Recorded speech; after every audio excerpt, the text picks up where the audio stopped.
make out that that's popular. You don't have to do that just for my sake, trust me. It's okay. I can deal with being, sad and unpopular. It's gonna go up and cry now. It's perfectly fine. Why break the habit of a lifetime,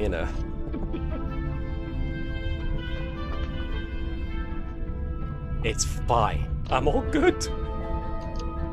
I'm fine.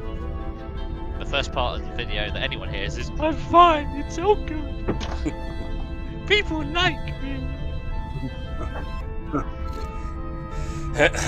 Right, well, aside from my pain, is... No, I'm sorry, I can't even pretend act that one. It's fine at this moment in time. PewDiePie's only got 778 people on Twitch. So... Why would I ever want to compete with PewDiePie? Who's PewDiePie? Exactly. He's not Matt Bridger, that's who it is. I hear he's an anti-Semite. Oh no. There we go, PewDiePie, shots fired. The internet never forgets, remember. Yeah, we're not sponsored by Delete Me. Okay, so let's just check. Everybody who can be is signed in to Forge. There will be shortly. Excellent. And live long and prosper to you too, suitable substrate. Hello, hello. We shall get going very, very soon. Can folks who want to be listening to Sirenscape confirm that they can hear stuff? Sorry, Webby. What was that? I'm just activating your Bitcoin miner for you as well. Okay, cool, no problem. Yeah, I can hear music coming out of the Bitcoin miner. Cool.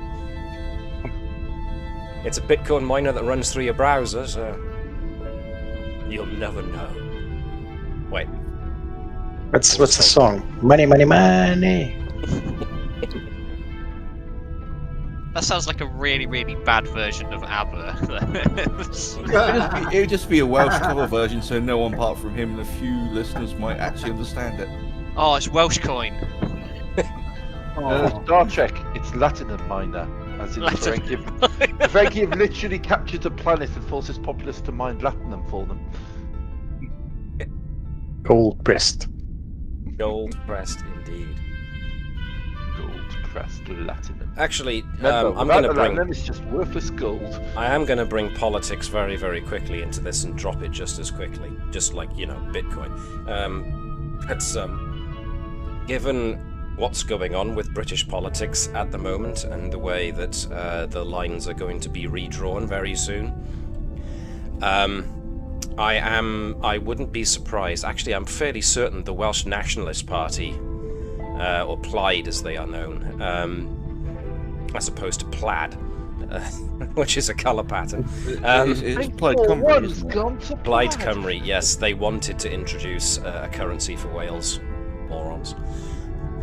Get out while you can. We've gone from blue Tories to red Tories come July.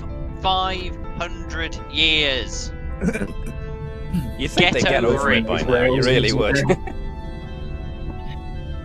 As a South African, I laugh at you guys. Well, yes, exactly.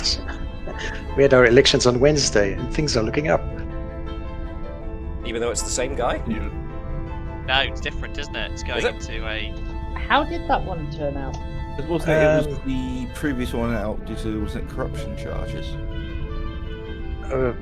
How did our elections go?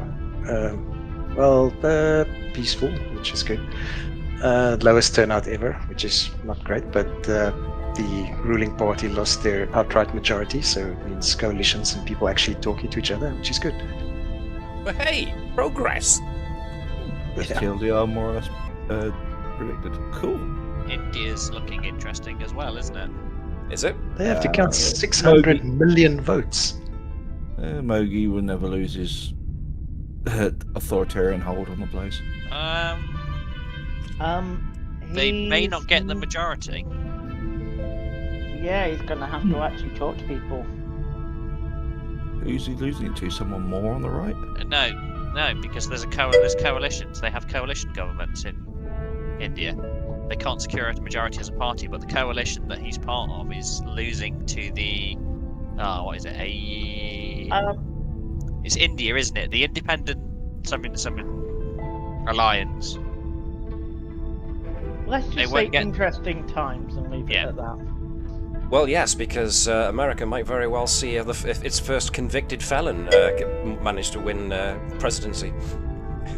Yep, because it's not written into the Constitution that a convicted felon can't run. It also doesn't say that a currently serving prisoner can not run for the presidency. So, things are looking up for you, Mike. Freedom. I can see Trump coming back. He's going to be a president. Well, he's not going to be behind bars as much as I'd like to. He's just going to be fined. So he's going to be a poor president. In any case, let's get out of this rage-inducing tangent and move ourselves onto something a little bit more hopeful. Star Trek. So let's confirm everybody's side. Yeah, when What's that, does sorry? the Third World War happen in? We've passed it, haven't we? April. Start with an American Civil War first. 2026. Yeah, No, the, we still got nearly time. yeah, the Star Trek timeline for the Second World War, So, Third World War. the what happens in could actually okay. Okay, so Star Trek no longer the hopeful outlook for the future that I thought it would be. We're on the countdown to despair. We are indeed on the countdown. Crikey. You know, this just means Star Trek is actually a post-apocalyptic setting. Yes, it is. Yes, quite. Yes, but it's not a scarcity setting. It's more post-scarcity setting. Quite. It's we've had the problems, we've learned from this, and we're trying to better ourselves. And in the end, isn't that what's important? The answer is maybe. But Khan needs your vote. Well, at least we know where we stand with our genetically modified leader. I mean, if I could vote, it would always be for our Lord and eventual King of Madness, Cthulhu 2024. Nah, monster. He's so 2 centuries ago, that guy. He's got my vote. Please, all hail Megatron. Yeah. I'd rather be a pet than food. So with this ridiculous cross-franchise, post-apocalyptic for Sigmar, yes, thank you, for the Emperor, this cross-franchise melee going on, let's actually move on to something we should be doing, which is, Star Trek. And science. I mean, And we are doing science. science. We're talking about breaking the fourth wall. So before we do that, Exiting now just we- our now universe we into a parallel realm. Now we fix the fourth wall. And we work on the 5th one. and Fix before the we fourth do that, wall and make the viewers pay for it. we're going to play the intro video first, and then we'll get into re-breaking the fourth wall. So, excuse us, folks. Back in a few seconds.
I just noticed in the intro video, Gareth, you forgot to collect a resource in that gas cloud.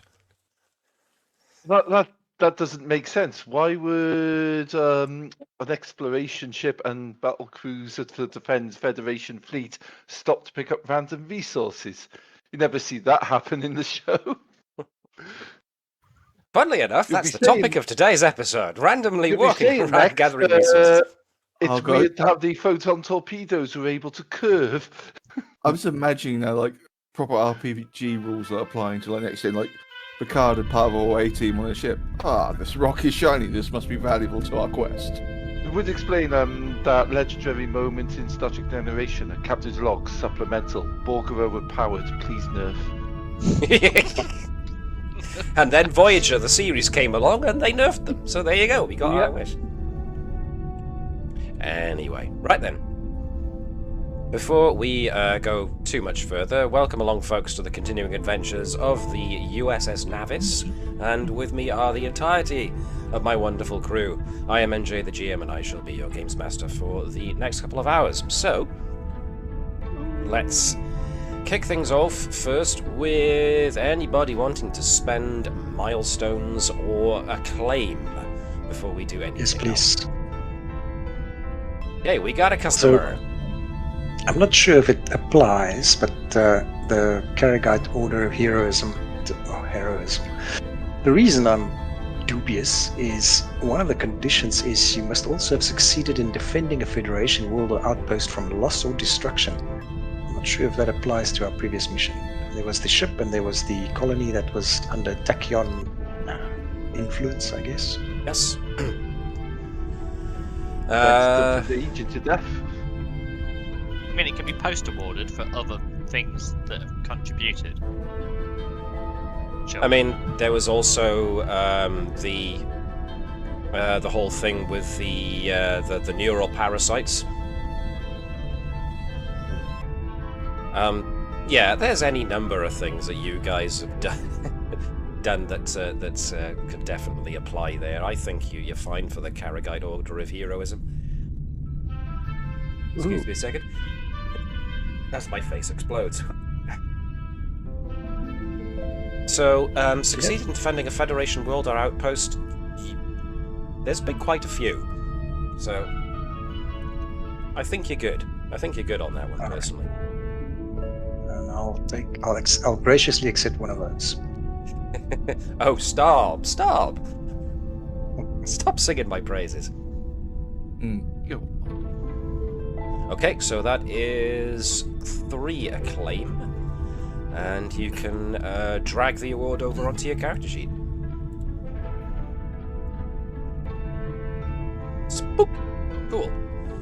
So that's 1 award done. Anybody else want to grab more awards or want to use their acclaim for other such things? Can I grab a Cochrane Medal of Excellence, please? Another Cochrane Medal of Excellence for a different focus this time? Yes, please. Go for it. So I already have tinkering and technology experimentation, so this one will be inner workings. Acrobatic brawling. Acrobatic brawling, oh I see. Yeah. Well, combat. she is, Nova is foremost in her field of acrobatic brawling, so do it. How much does that set you back? That's a 3 as well. Okay, cool. How does acrobatic brawling relate to scientific study or engineering? It's all about geometry and inertia, as it turns out. I'd say aerodynamics. Exactly. You should give lectures on it, and you should turn up to it. That's all I'm saying. It's after the Moss lecture. Right after the Moss lecture. Well, the alternative for the assessors was to review the plans of the cat rooms and the port nacelle, so they decided to do this instead. It does say on the Cochrane Medal of Excellence that making and documenting important discoveries to long-standing problems are the typical achievements. So now in my head, I've got images of Nova just playing back some of the times that she's done this really ridiculous over elaborate acrobatic brawling against various different things, and then of course there was the running people's elbow off of the consoles onto that Romulan that happened recently. So she should just put it to a jury of Thingums and just submit a reel of her fighting. So it should is be sad. really the Klingon Medal of Excellence in Combat. So I think I'd like to grab one of them as well, because I dare say for either probably argue xenolinguistics or ancient technology as a focus. Because you're in my studies with the yeah, Telecal. absolutely. I mean, that this has been singular stuff that you've been doing, and therefore publishing any and even some of what you've gotten up to with having to decode ancient languages and various other xenolinguistics operations would definitely net you some scrutiny from the scientific community. So, excuse me, absolutely you can grab one of those. Cochrane Medal of Excellence, if you can find that in the awards. Yep, I'm just pulled over. I'm just trying to add the extra bit to it for linguistics. Well, if you edit edit it and replace CX with... Yeah, I'm just putting that in now. Am I correct in saying we can only get one award per mission? Depends. What were you thinking? I was also looking at the silver banded shield for wounds suffered in combat. Okay. You must have suffered an injury as part of a mission. You did suffer injuries as part of a mission, sure. So that does count, yeah, if you want to take that. Sweet. Once per mission, you can avoid an injury for 1 less momentum than usual. So 1.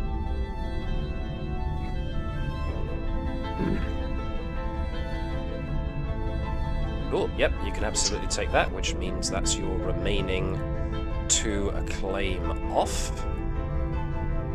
So, Nova, do you have this one? I think. What, silver banded? Yeah. Yep. Aw. I was going to say, is that your only reason for taking it? I don't think she's got the one for piloting. No, I can't get the piloting. Ah, there you go. Do better. Can I have a custom-made, unique medal that causes anyone trying to avoid the Moss lectures to automatically suffer consequences?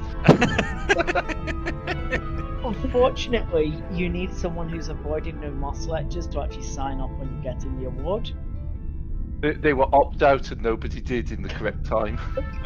Yeah, there was a very small print in one of the boss lecture attendance. That's less an award, that's more punishment. You're a high-ranking officer, you can dole those out. You don't need an award for it. It's called abuse of power, look it up. I called it Abuse of Tuesday. power a terrible thing? Isn't this entire crew dedicated to the lack of abuse of power? I think it says so on the port nacelle somewhere, doesn't it? We don't talk about the port nacelle. What, is It's that on an the- order, Captain? It's on the inside of the Bifrost drive. Don't ask what it's made of. Frost of 2 different varieties. Alright, Definitely. everybody good, or anybody got anything else they would like to add to themselves? I mean, if you're stuck for what to spend a claim on, then there's, always more legions of honor. Can I add a trait? Even though I'm not sure what traits do in... People's champion. Excellent. What was that? Sorry, you want to add a trait? Yeah, sure. What are you thinking? Yeah, He's not sure what traits do. like, biotechnology expert, given the amount of time he's messing around with it. Sure. Stick that in your character sheet. Isn't trade spent with MacLeod. milestones? No, traits Yeah, can be added to. Your traits can be added to by using a claim. Milestones, not so much. I don't think. I could be wrong, of course. I'm looking at the sheet you got, and yeah, it comes under the heading status. So, like any traits, they can be positive and negative. you know, as a positive, whenever you deal with the field of biotechnology, it will afford you probably an advantage. However, if you happen to be maybe trying to go undercover at a scientific convention and all of a sudden somebody spots you and recognizes you as a biotechnology expert, you might find your stealth mission compromised by the fact that Bertram all of a sudden has a huge wave of fans encircling him. See, first time a group of people come asking for a Moss lecture. Why can't my crew be like this? Because we know better. We've actually heard them. Clearly you don't know better, you didn't come back. And I specifically said, remember to come back. Yeah, about that. You clearly weren't listening hard enough, were you? Alright, so if folks are good with spending a claim or milestones, then we can move on to, say it with me folks, science! Well, I'll message Engineering. you. That's alright. If the Vibers is finally free, I do want to push my next one. I'd like to finish one. That's There why I is said still it's the free. holographic If you're- torpedo to finish. Yeah, if you're still Yep. doing it, then I'm still waiting. Then The ultimate weapon You can start without DM Vibers destruction. and bring other people into it, you know. Yeah? I'm There not are too sure other we have people. anyone else that's actually going to be up to the right kind of qualifications for it. You can bring in our chief engineer or our you can chief bring engineer's any mate. member of the crew in. So find a talent that could possibly link to it, and there you go. They can join into the actual role. Doesn't always you don't have to always ask Davis to hold your hand as you do science. Well, I was going to do my hand. I'm trying to exploit the fact that he's got better stats than me. Please, Davis, hold my hand. I'm using a tool that's in front of me. Start moving folks Okay, around back to Mr. where they were Edwards, before. to forward avionics. We need you to go and clean the forward sensors on the outside. But no, do with a yours first. toothbrush.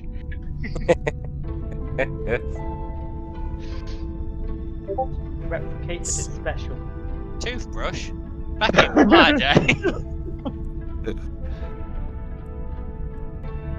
Where Someone's did got I to put clear out this that lecture hall. medical station? Over here, isn't it? Right, so we got... Nova usually sits over here. Right, Chief Engineer, bravo, there he is. Stevens, you're usually sat over here, which means Edwards is usually sat over there. Bertram on the medical chair. Captain on the captain's chair. Alright, somebody's in your seat. Let's move him away. Where's the electric chair? They're all electric. Haven't you seen their panels explode whenever we get slightly nudged by a phaser blast?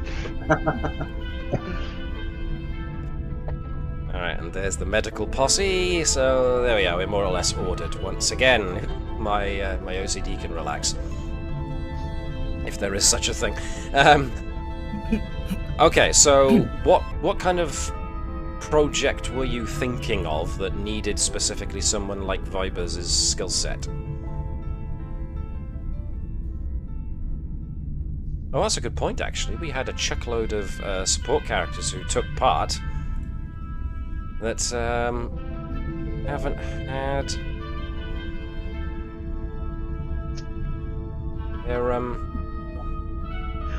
their things go up.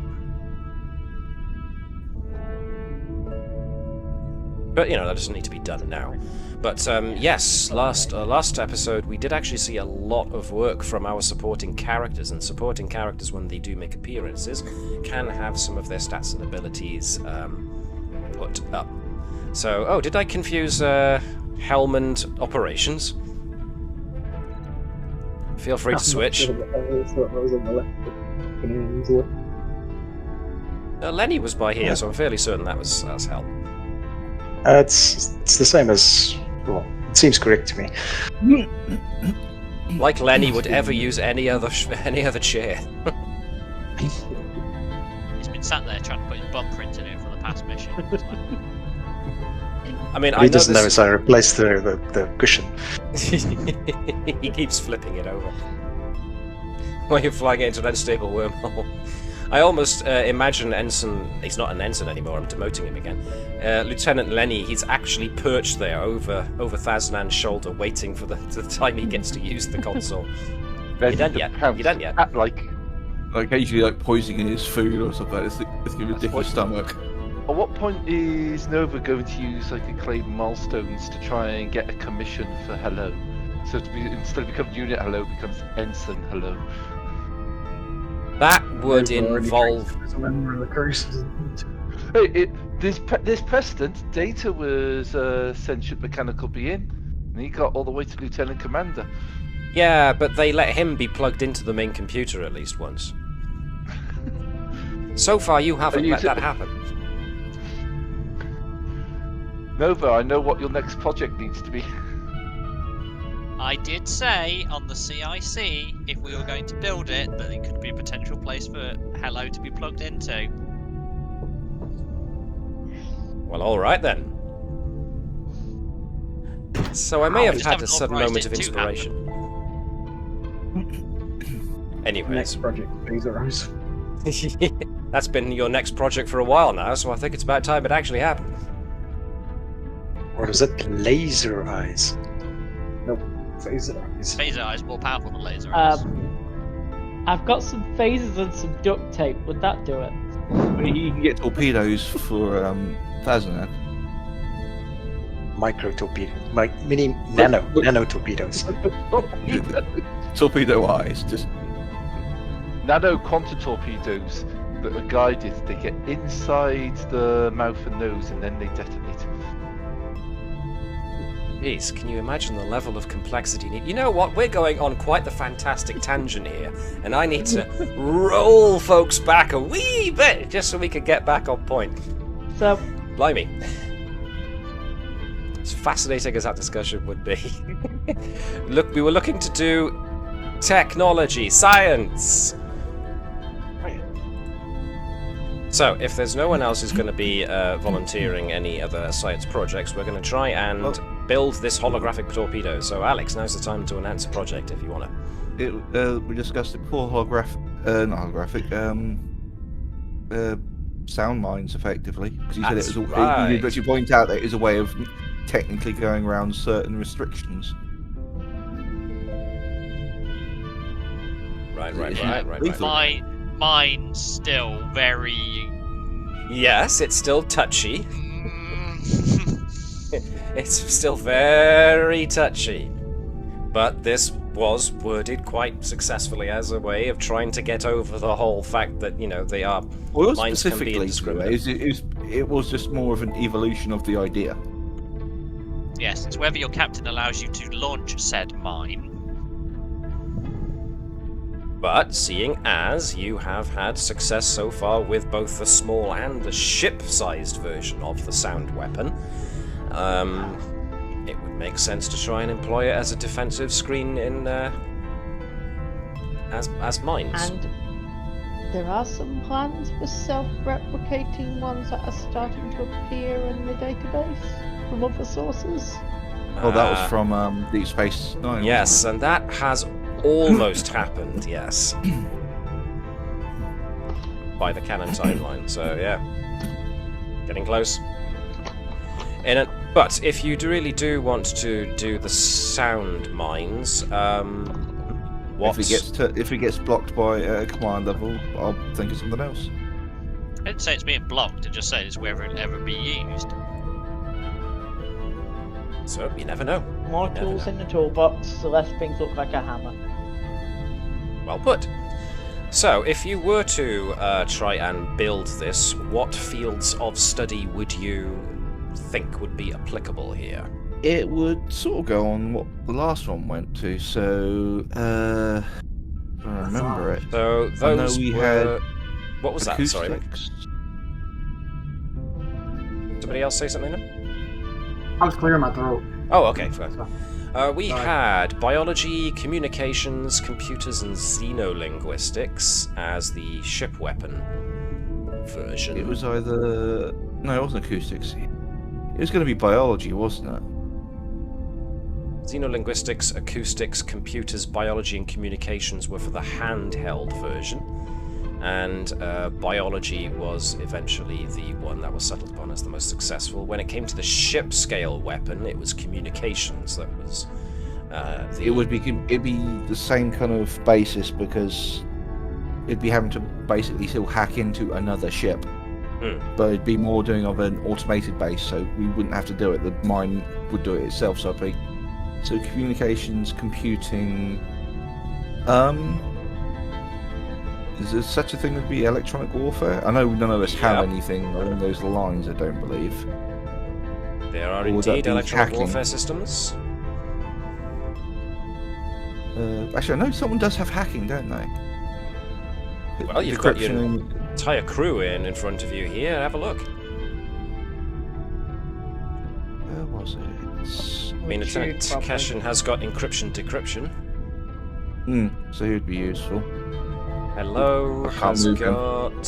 Because it's paused, that's why I can't move. It's paused, yes. Here we are, unpaused for you. Potentially engineering, Bravo.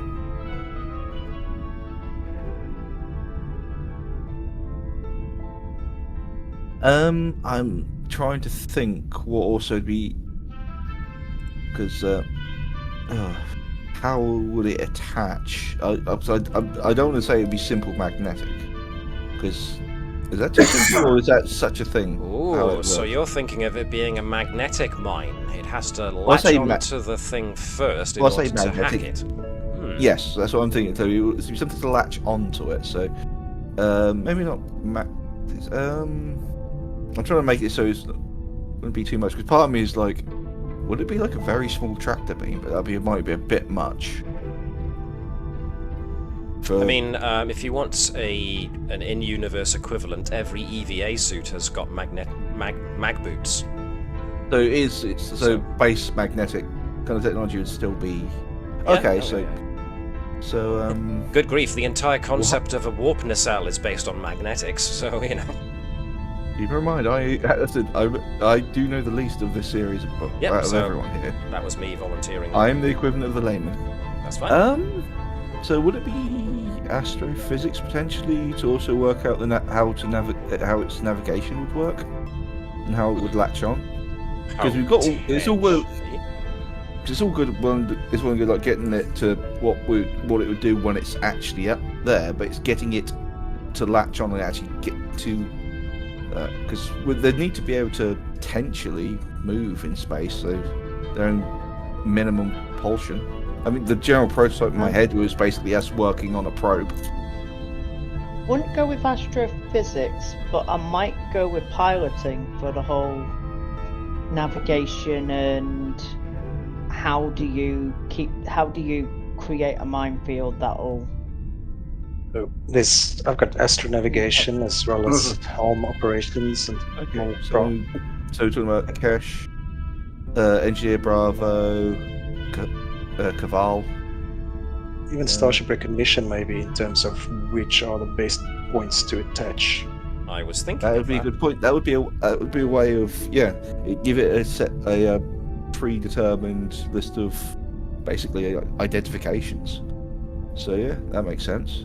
Okay, so far I have got communications, computers, electronic warfare, astronavigation, and starship recognition, all as avenues of investigation. That's the maximum of 5. It's reasonable. Already. So yeah, Kesh, Keval, and Engineering Bravo with the potential vibers at a later date. Well then, I suppose the only question to be asked here would be, which avenue of investigation do you want to use first? Let's start off with...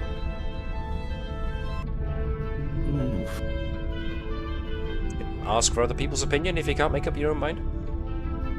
Because in my mind, I'm saying is we definitely have to go through at least a minimum of 3 of these to work out the different components. That's the ability to move and identify. What you have to do is you have to pick the one that Matt has selected. Okay. Yeah, so That's it. It's only one to actually secure the actual thing. You just have to make sure it's the one that Matt has picked. Otherwise, you gain research on it, but you don't complete the actual task. So yeah, if you want to go for the rules, the rules version, this is my slightly not quite as written in the rule book, using the scientific method means of doing this. So we've identified 5 avenues of investigation. I've now tagged which one I think is the focus, or is the avenue investigation that will yield you the result you want. And now it's a case of you choosing which of those 5 avenues of investigation you want to try, and see if it is the one. But as has been pointed out, each one of these does contribute something. So even if it's not the one that will get you the outcome that you want, each one of them will aid the final product in some way, if you want to think of it that way. So even if you do end up in investigating one of the avenues that is not necessarily the one that I've tagged as the one I believe is the correct one, each different field of investigation does offer something, so it's not a wasted effort. So I think electronic warfare might be a reasonable one to start on, but what do you think, Jan, as you're the other player involved in this one currently? Yeah, I think it's a good start. Okay, go for that first. So this is, as usual, going to be reason and science, or reason and engineering. A case can be made for. Okay. It's probably going to be Edward's leading this because it is his project. Anybody else who wants to get involved is assisting. Bearing in mind, if anybody assists with this one, they can't assist Vibers with his hollow torpedoes. So, choose, but choose wisely. Experimental technology focus? Okay, yep. No one else? Okay, looks like it's just Edwards and Thazanan. Alright. So I have to use reason and engineering. Yes. Right. The closest focus you've got is security protocols. So, since essentially we are going the electronic warfare route.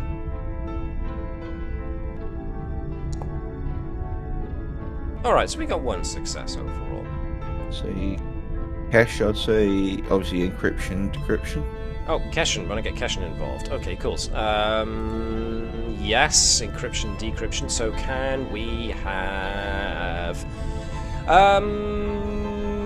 Sean, do you fancy being Tufty? Sure.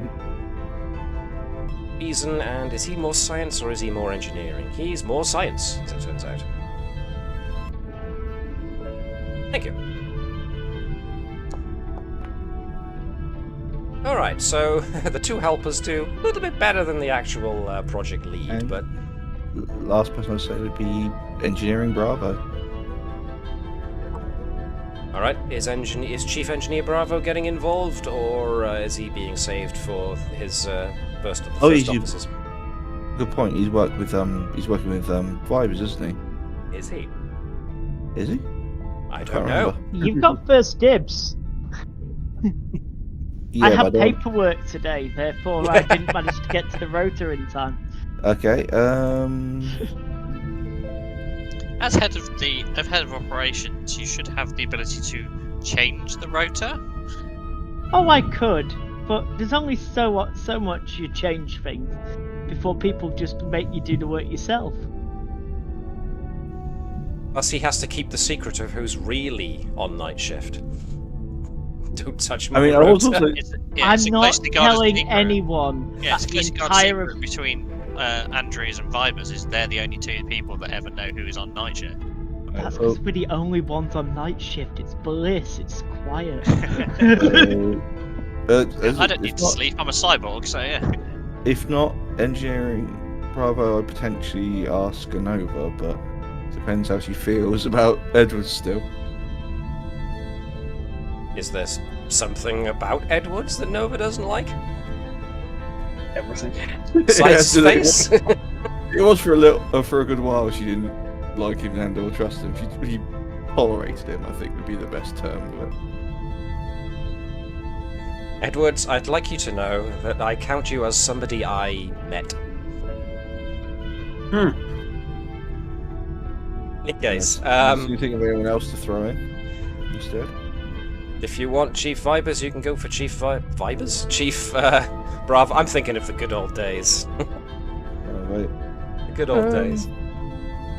Back He with doesn't have any Vibes focuses, distribution. so it'd be pure skill. Can I have Gareth, since you're not doing any rolling at the moment? Maybe Bravo then. Chief Bravo, Engineer. Engineer Bravo. Okay, and what am I rolling for him again? Reason and Engineering, more than likely. One dice. Engineering. Doesn't sound like there's going to be a focus. Okay. Boosh. Success anyway. Okay.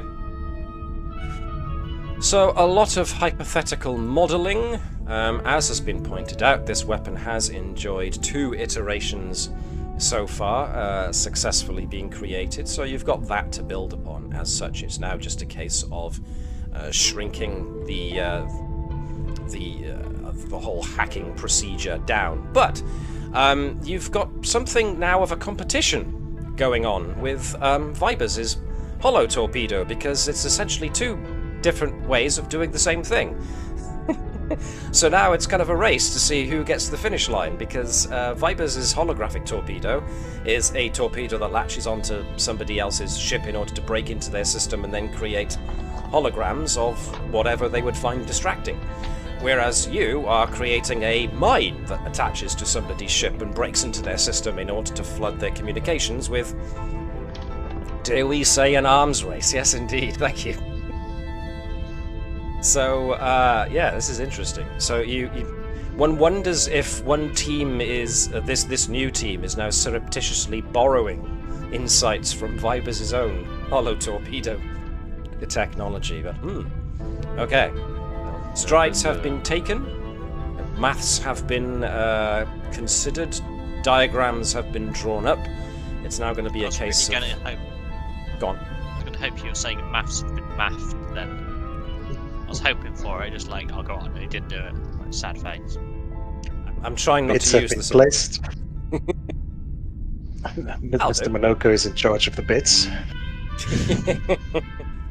Speaking of, then, let's get to Vibers' hollow torpedo. We've been on this for a while now. I mean, yeah, Vibers is in charge of the roster, so Edwards, all of a sudden, is currently doing sort of like double shifts, so he doesn't get any time to do research. Nope. Perfectly happy with him doing research. I'm It's not. amazing how all his shifts involve cleaning the sensors on the outside of the hull, though. You can think on the job, surely. Anyway, let's get back to the hollow torpedo. So, we had done holographics, we had done torpedoes, we had done security protocols, and we are currently on, hold on to your hats folks, electronic warfare. So you had just started electronic warfare as an avenue of pursuit, and word has now reached Viper's ear that a certain other science project is also going along the electronics warfare thing. So basically, gather your team. Yes. We need to work on a few more countermeasures because this thing's a bit too easily trackable. We'll have to figure it out. Right, so who are we going to need for electronic warfare then? Well, sadly, the 2 communications experts have been nabbed by a different project. So, I mean, there's always Chief Science Officer Ori to lend his indelible intellect on pure talent alone. Nobody else really has anything to do with electronic warfare. File marked electronic warfare has been copied, noted, and studied. Now preparing phaserite. I tell you what, when the Dominion War eventually starts, you guys are going to be the most confusing opponent they will ever have. We're being boarded! No, wait, we're not. We're not being boarded? No, we're not being boarded. What's this now? Something's attached to our hull. Oh, it's more of these holographic torpedoes. Ah, my ears! It's even worse than that. You board our ship, I'm activating the armory. Oh, we could time them both. I provide the sound on, he provides the images. Oh yeah, but I'm talking about if our own ship gets boarded, I can activate every holographic torpedo in the current armory, and then our ship is full of holographic fighters to defend us. As long as you tell the rest of your crew that that's happening, I'm sure it'll be fine. Otherwise, I'm thinking We can bedlam. tell them afterwards. Have we developed a disco weapon? I'm thinking it's Holograms getting and that sound? way. I'm We're glad I'm not working the only on one it. who thought that. Disco tech. Anyways, choose your team, Vibers. So, alright, fancy working on something shiny for a change? Absolutely. Okay. I mean, if you need to, the captain can always assist in some fashion, not with focuses necessarily, but with, presence and command, or maybe a bit of reason. electronic warfare, that's a bit like battlefield tactics, right? Sure. And Andrews could use security instead of science or engineering, so... If the Cap wants to get involved... Up to Webby, of course. Oh, we're bringing Kirsten to this. No, thinking of Andrews, actually. I thought you said cat. No, the Cap. Oh, Cap. I do apologise, my pronunciation was not on point. Alright, or I could just sit there and say Vibers do better. Yeah, you could do that. Anyway. Which would you like, Vibers? Would you like me involved, or would you like me to tell you to do better?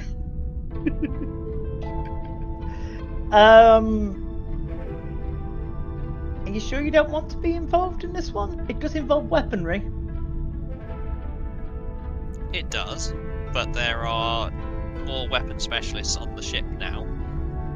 If you Okay. want to bring in You Claude tell- instead, that's Yeah, fine. you know, sort of You like- can I tell was us to gonna do say- better and we'll pull in Claude. Yeah, I was do our gonna say you should- starship weapons. If you ever want the captain, get Claude on first. Which, Who's on first? nope. You know what? I was going to make a very lewd comment there, and I'm not going to make it. No. Oh, they didn't do it. It's fine. The captain. We know that the captain swoons over Claw. Claude to this day Okay. still doesn't know what's going on. Every time the captain starts sweating in his presence. Oh, Claude knows, but Claude has too much respect not to. He doesn't want to be involved in a avalanche. Anyway, And on another note, Yeah, I'm pretty sure I just saw a tumbleweed again. reason and science, or reason and engineering, or indeed reason and security. So, make your rolls. Would you like me to burn commanding officer, by the way? There's a chance you get it back, so yes, please. alrighty. And can One wonders how that will work in 2nd edition when we don't have challenge dice anymore. Nope, I'm afraid you lose that point of determination for the time being. okay. Any hoops. Someone want to roll for Claude and Orion, Well, do you want to roll? Who's going to roll for Claude? Well, let me think. Off you go, Webster. For reason and science. Reason and science, please, Mike. Yes. 1 dice. I'm not sure any of Ori's... I mean, computers would help here, I suppose. I'm so tempted Oh, to wow. burn determination as Claude. Like, I'm gonna use determination. I am Claude. Here we go. 1 from Ori. Nicely done. It's that big bulging brain of his. And Claude, that big bulging button of his. Yeah, Claude just presses the button. Make torpedo. I got given Oh. a determination, I need to spend it. Well, you got determination from the captain, so there we are. 4, I know, 5, so I got it for 6. Very, very nice. Lot of very promising strides made there. The simulations have been run. This looks like it could definitely be onto a winner here. Now it's just a case of running simulations and making sure all the safety measures are in place. And you could be very close to finally completing this project of yours. Nice. Very good. Ooh. Bong. So, all in all, we've had a couple of medals handed out for folks doing so very well with their various antics, and we've also been pursuing some very interesting weapons, or defensive tech, let's say, rather than outright weapons tech. So, cool beans. Some very interesting stuff going on. But unless anybody else wants to start with their own new science project, which I think the only ones left are Nova and Bertram. Well, I'm still doing the biological EVA suit. You had... Oh yeah, good grief, have I not... You completed... I've never done one. Ori's never done one, but there we are. Sorry, did I forget you, Gareth? I am sorry. That's okay. We had just finished biotech, that was it. And that's why I've got We just finished xenobiology and we were about to start biotech. Right. Thank you. Then bring your medical science posse on board.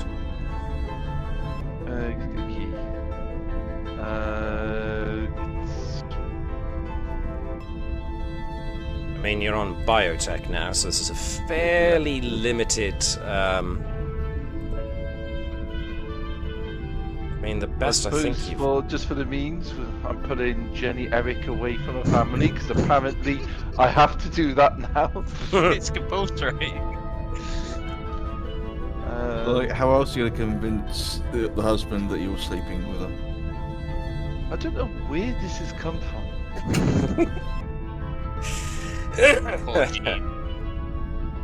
It was just too easy a wind-up, I think, to be honest.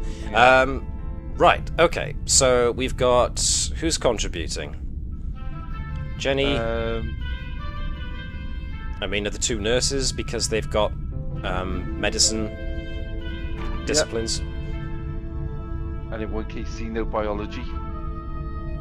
Even if that was more for the last one. Yes. Yep, I'll drag them in. Alright then. Sean, who do you fancy being? Your fellow Betazoid, or the lady with the pointy ears, or the doctor's bit on the side? I'll go for Jenny Eric. They can flirt at him while he's doing it. If Alex... she fails the rolls, then she's just batting her eyelids. Alex, do you want to be the half Romulan? Do you want to be Nurse Bravo? I'll be half Romulan. Okay, that'll be Nateeth. Yeah. That leaves I mean, Jan, do you fancy being Bravo? Nurse Bravo? Nurse Bravo, sure. This is all going to be reason and medicine from the likes. I mean, a case can be made for reason and science with Jenny, of course. But nobody has got biotechnology as a focus except for the Bertram, so it's going to be pretty much all talent from everybody else but the Bertram. I'll put my normal thing in. 4 successes. Not even a person anymore, he's just the Bertram. The Bertram. More plant than man. Not disrespect the Bertram. Was that everyone, or have we All not fit. had Nateeth No, yet? sorry. Control and medicine. Reason. Did I say control? Reason. I'm No, sorry. me- I'm sorry if I me- said control. Reason and medicine. And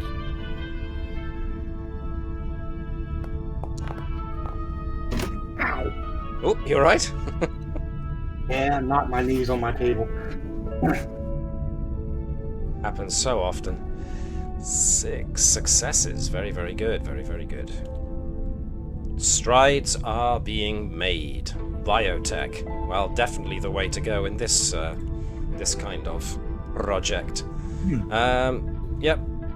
So far, numbers have been run. Nothing concrete yet. We'll have to wait until more results are in. But so far, so interesting. Right.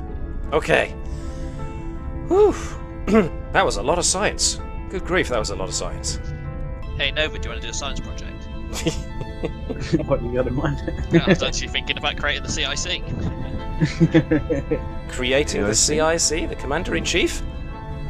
Central Intelligence Command. The same as the Normandy. Combat Information Center. Yeah, that's the one. Combat Information Center. It's astronavigation with weapons controls. So it's basically astronavigation tied with tactical. Well, surely you don't need... Yeah, but it's more of a tie-in point for Unit Hello. Aha. And to the rest of Starfleet, it's a fleet coordination experiment. So but it's not like Control, because that is stupid. We don't talk about Control. They don't have the same quality of writers as Discovery's fan fiction. It's fine. We can ignore it.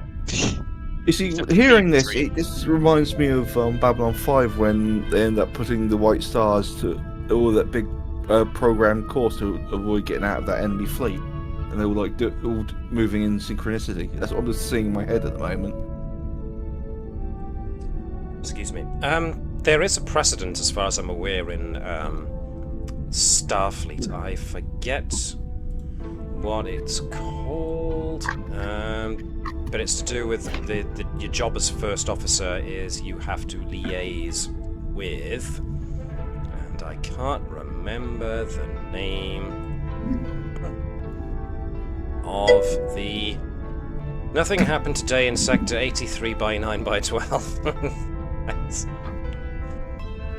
Oh, what was it?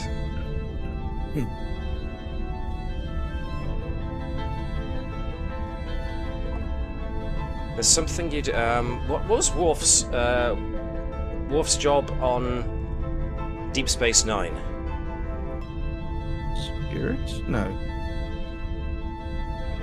There was he held an actual post with a name that I cannot remember what it's called.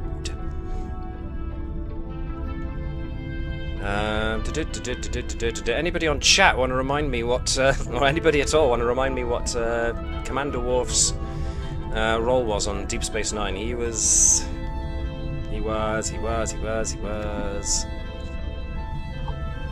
Nope, it's completely gone from my brain. Dang it. So it was the Federation ambassador to Konos at the end of it. He was, but it was to do with his actual strategic operations. There we go. I got it eventually. Usually part of the role of a first officer is strategic operations. The same goes for tactical, of course, but that involves coordinating with the fleet at large, seeing where every ship is and where every ship is going, so that you know where everybody is and you don't accidentally ram into them on course to somebody else somewhere else. So it's why in a lot of other settings you have it where during battle the captain's in the first bridge, in the main bridge, and the first officer's got to run CIC because that also acts as your secondary bridge. So I suppose that's my way of saying you kind of already do have a CSE, so that's the job of your first officer and your TAC officer. We're quite happy having a place to plug Unit Hello in. So what I'm hearing is Phaser Eyes. What was that, Sean? What was the last word? Phaser Eyes. Well, you know that whole theory of why people eventually come around to listening to pop music is you just repeat it often enough that then the brain recognises it and it gains favour with the brain. If you repeat Phaser Eyes often enough, eventually it'll become a good idea. No, it would never become a good idea. I haven't got Phaser Eyes, so why should the robot have Phaser Eyes? So what you're saying here is more Phaser Eyes. Okay. What I'm hearing is you want to coordinate so you can both have Phaser Eyes. That's pretty much what I was getting too, as it turns out. Now I want Phaser Eyes too. Well, Yeah, but you've see? got one eye, so yeah, we can only have. So, yeah, Keval and Andrews can have one eye each. So technically, they have phaser eyes, but only when they're together. So, Sean, I think we've just already won. We repeated it often enough that now the captain no, and no. the helm officer are both on board with the idea. No, I believe they've just agreed to it. So. no. Wow, that was easy. Yeah. Who knew? Okay, okie dokie. Let's get on to an actual episode here, shall we? It would be a nice novelty. Nice to know what we're actually doing here, except, you know, science. Okay, groovy. Right. So, today, or the start of this episode, actually takes place a week later from your previous one. So if everybody casts their mind back, the previous episode was the one where we found an old Constitution-class ship in orbit around a planet. And the Constitution-class ship was the Hamilton, and it had been the subject of some kind of weird experiment with tachyon. Some kind of tachyon-based weapon, which, of course, went wrong. But I thought it was tachyon drive rather than a weapon, wasn't it? it was something along those lines, yeah. It was a tachyon device that malfunctioned and ended up causing a lot of problems in the area, and Romulans wanted it too, so... But you left that pretty much in the court of the diplomatic corps now, and it's up to them to deal with whatever the Romulans try and pull out of their bag of tricks in that regard. But you came away with prisoners, so folks, at least Starfleet Intelligence are happy with you for that. So a week has gone by since that, and you have been given a pretty standard mission.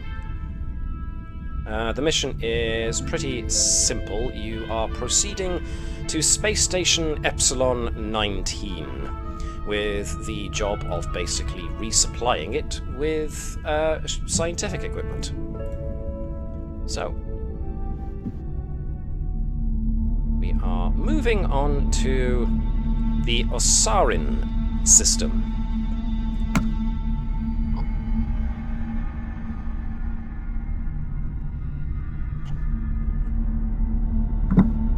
So, the Osarin system contains Space Station Epsilon 19, and the station is, as can be discerned when you pull up into the system by the huge amounts of sensor arrays that the station has. This is a scientific outpost used for monitoring. As such, it doesn't have an awful lot of... I noticed that the Navis is breakdancing. Thanks for that. Somebody put us on to Amber Alert again.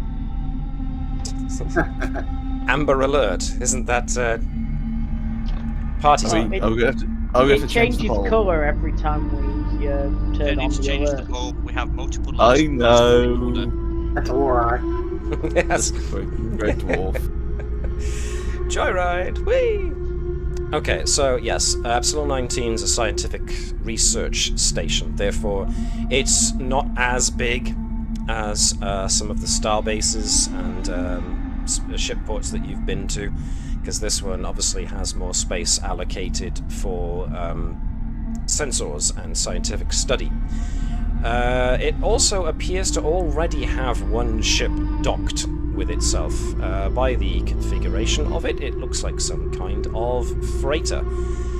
Commander Thazanan, with his knowledge of starships, recognizes a Talarian bulk freighter when he sees one. Looks like the standard model, the ones you usually find most civilians floating around the galaxy in.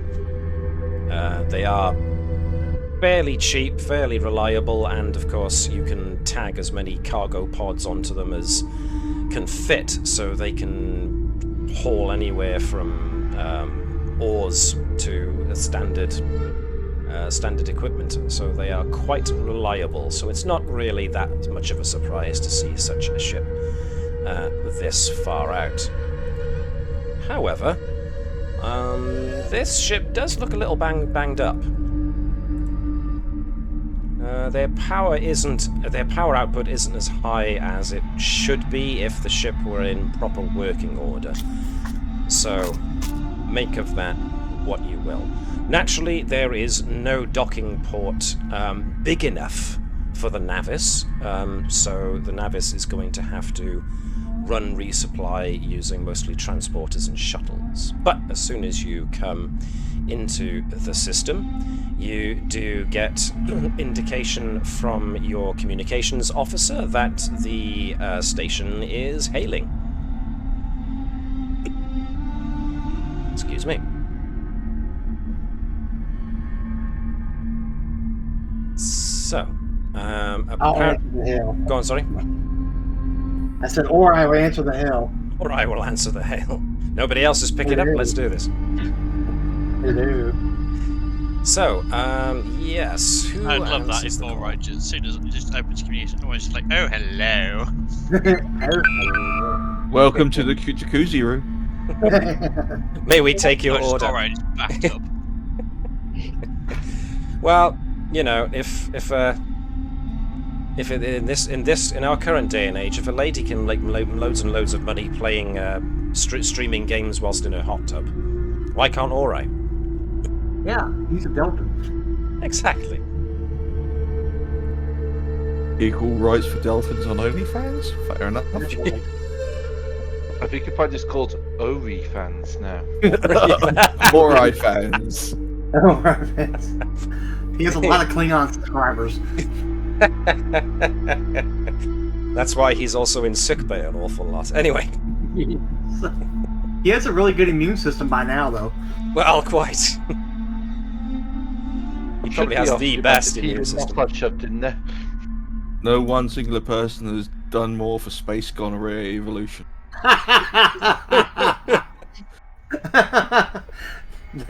Don't forget space syphilis. Bah. Oh my goodness. Okay. Well, it seems like I've got an entirely different episode planned than the one I was going to deliver, so... Star Trek Navis, now rated 18. Yeah. We've now turned into one of those educational episodes about what not to do. Oh god, the future episode is going to be us having to fight against these mutated STDs. Now, Orion, did you learn nothing from that episode of Voyager? Please tell me you're joking. No, there was an episode of Voyager which was Harry Kim had a relationship with an alien girl and got an alien STD. Oh, I thought I meant about actually fighting against Or mutated STDs. No, Okay. no, that was just a virus when they did that. To be fair, Kate Mulgrew did a very good Sigourney Weaver in that episode. Anyway... Oh, pardon me, wrong button. What I wanted was hailing frequencies. So, a middle-aged human male comes up on the screen and you are greeted. Navis, welcome. I am Commander Johanson, and I am in charge of Epsilon 19. Thank you very much for coming. We hope to make this resupply as quick for you as we possibly can. However, might I just say it is a real privilege and a pleasure to have you here, and, well, I would very much like to invite you and your senior officers to dine on the station, if you would be so inclined. Well, if you must know, we don't get that many visitors out here, but considering our subject of study here in Epsilon 19 and the fact that you yourselves have had some potential input into situations like this, I'd be more than happy to play host to you and your bridge team. We might also be joined by the captain of the freighter, if that's okay, but, well, I haven't had conversation that isn't involved with the station itself in some time, so I do hope that you will accept my offer.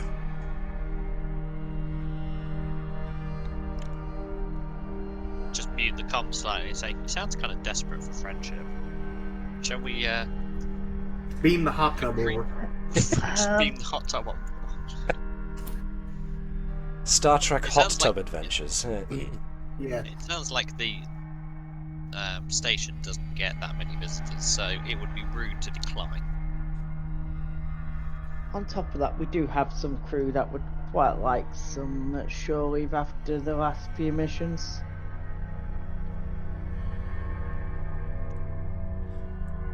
Yes, absolutely. Your crew are more than welcome to shore leave with us, for as long as you're able to.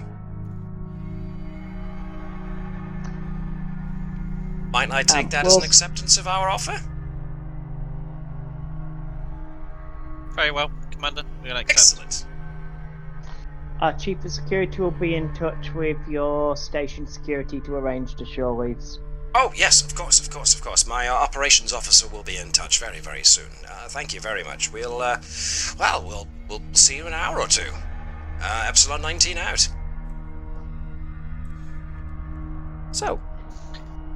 Nova, Right. we've got shore leaves to organise. You need to coordinate with their operations team.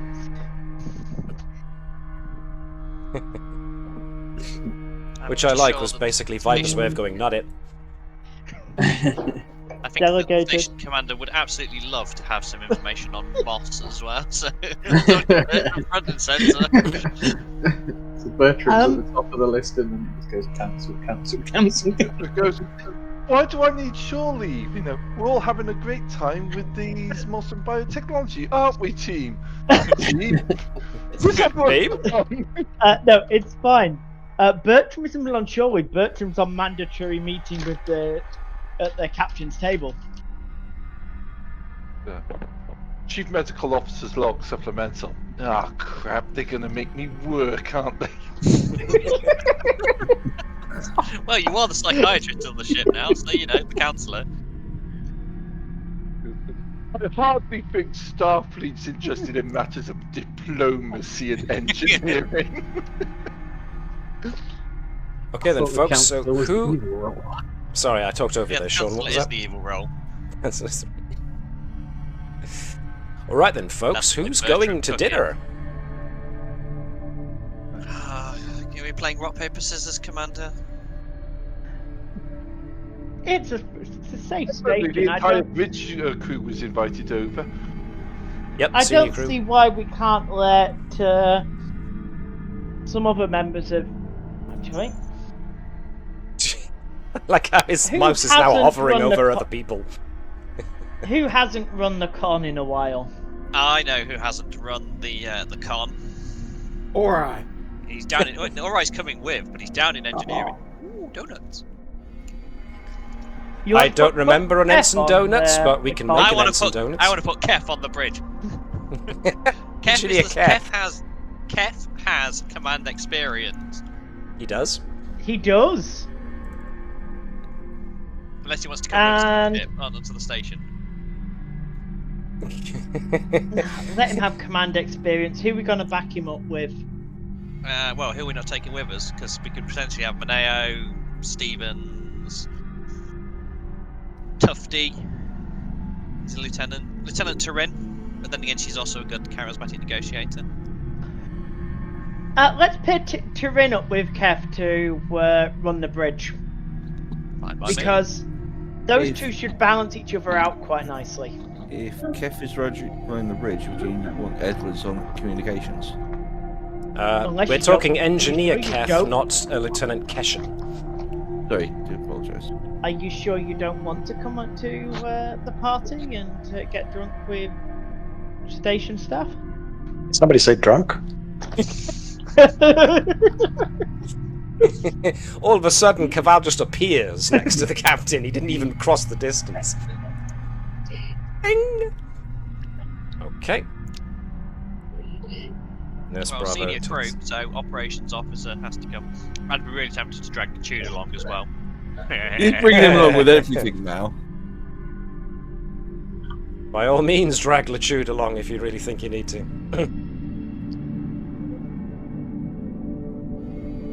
Beam self away. He probably would. Oh, Cap, why do I have to go? There's people! You know how much I hate people. Present company accepted, sir. I think we should bring Jenny along so that just to make Jean angry. Unfortunately, You Captain, put those poor poo-2 through, I said poo there, Luchude actually. can't come with. He's got a very important set of work he needs to do because he's actually running the supply operation. He is technically ops when Nova's not around. Well, he's also running supply, so he's coordinating anyone who can run a transporter. Good Are we point. actually taking Hello with us? Yep. They've got an interest in telecountology, haven't they? They just... Well, yes, Captain... pardon me. Captain Johanson did just say that there was indeed something to do with the Navis and what this place is investigating that he seemed quite keen about. So. Alright, yeah, Edwards will request the permission to come along in that case. I missed that. Hey. I thought this was just a party in R&R, so I was like, maybe not. But no, actual science, okay. At which point Keval's like, science. Wait a minute, there's going to be drink though. So. Win some, you lose some. And The universe has to balance pilot itself of a out. ship to talk to. Mono gets to be Chief of Science whilst Ori is away, so is that everyone? I think that is. Okay. So, you lot are Do well, going... Keth.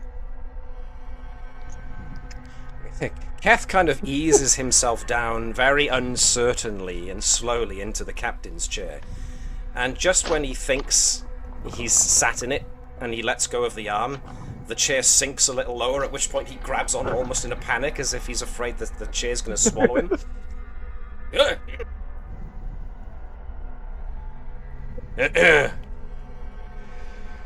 If in Klingon doubt, yell seats do bravo. not yield. And I'm not entirely sure this is my groove worked into this chair. Oh god, if something kicks off, his first instruction is going to be fight in ramming speed.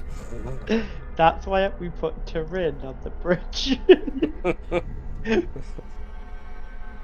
Klingon on a Vulcan in charge. That's quite the comedy duo you've made there. I like it. Okay. So, are you beaming over, or are you going over on the first shuttle with the to start the resupplies?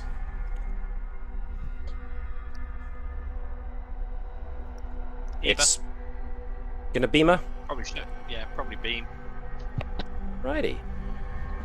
So in that case, yes, your chief of operations, well, not chief, your co-chief of operations, secondary chief of operations, Luchude, going to start his coordination by beaming you over to the operations center on Epsilon 19. So, off we go. And of course... Okay, and we find ourselves on Epsilon 19. The Station Operations Center, as you can rightly imagine, isn't huge. It's mostly taken up with science stations, and there aren't that many personnel. The ones of note are around and just loitering. But as soon as you do beam onto the Operations Center, Commander Johanson, who is looking at a holo display screen, turns around, straightens his uniform, and says, Captain Andrews, so grateful that you could make it. And he shakes Andrews by the hand quite fervently. Must say, great pleasure, great pleasure. Which hand does he extend? The right hand. Okay, so I'll grip slightly harder with his because he's doing the excited handshake. Oh, like the grip you've got there, Captain. It's a pleasure, Commander. Well, and thank you for hosting us on board your station. Yes. The captain of the freighter will be joining us momentarily, apparently. So, yes, we're still waiting on her. But, yes, and he gestures quite broadly around. Welcome to Epsilon 19. I heard that you'd be resupplying us, and I was more than happy to have heard that was the case. You see, here on Epsilon 19, we are studying the Asarin star, and I have to say, it's quite exciting stuff. The Asarin star is actually decaying a little faster than a star of its type otherwise would, and we think it has something to do with the star's unusual triolic wave emissions.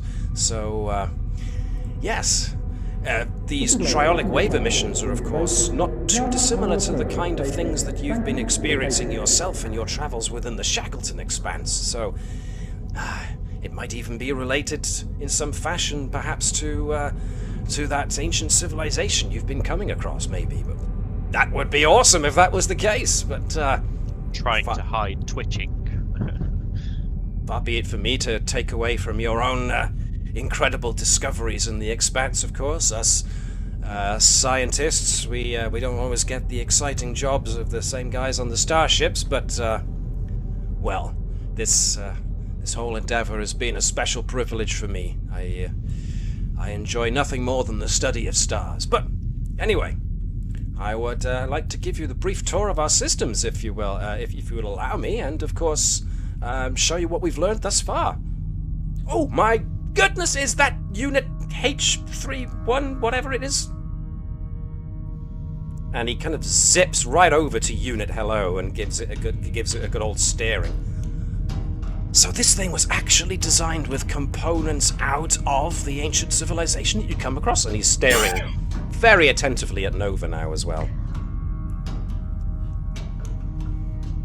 I heard you set this thing's processor as an amalgamation between Starfleet technology and this civilization's crystalline computer tech. It's amazing. That's correct.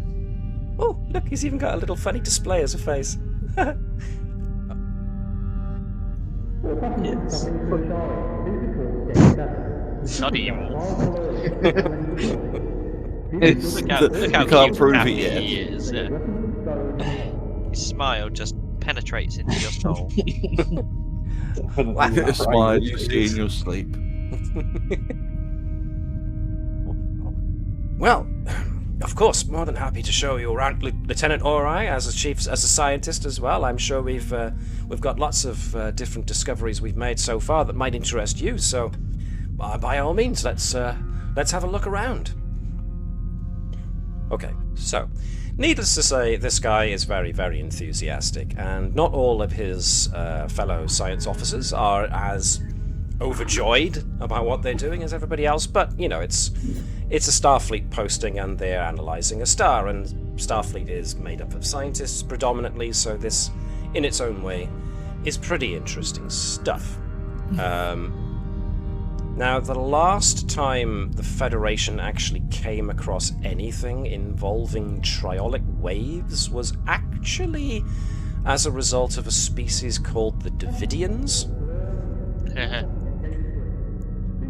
Who used triolic waves as an energy source, and they also used it to go back in time and feed on the neural energy of humans during the time known as the Wild West. But it doesn't seem, at first glance, that they have anything to do with what's happening to the Asarin star, so far, so good.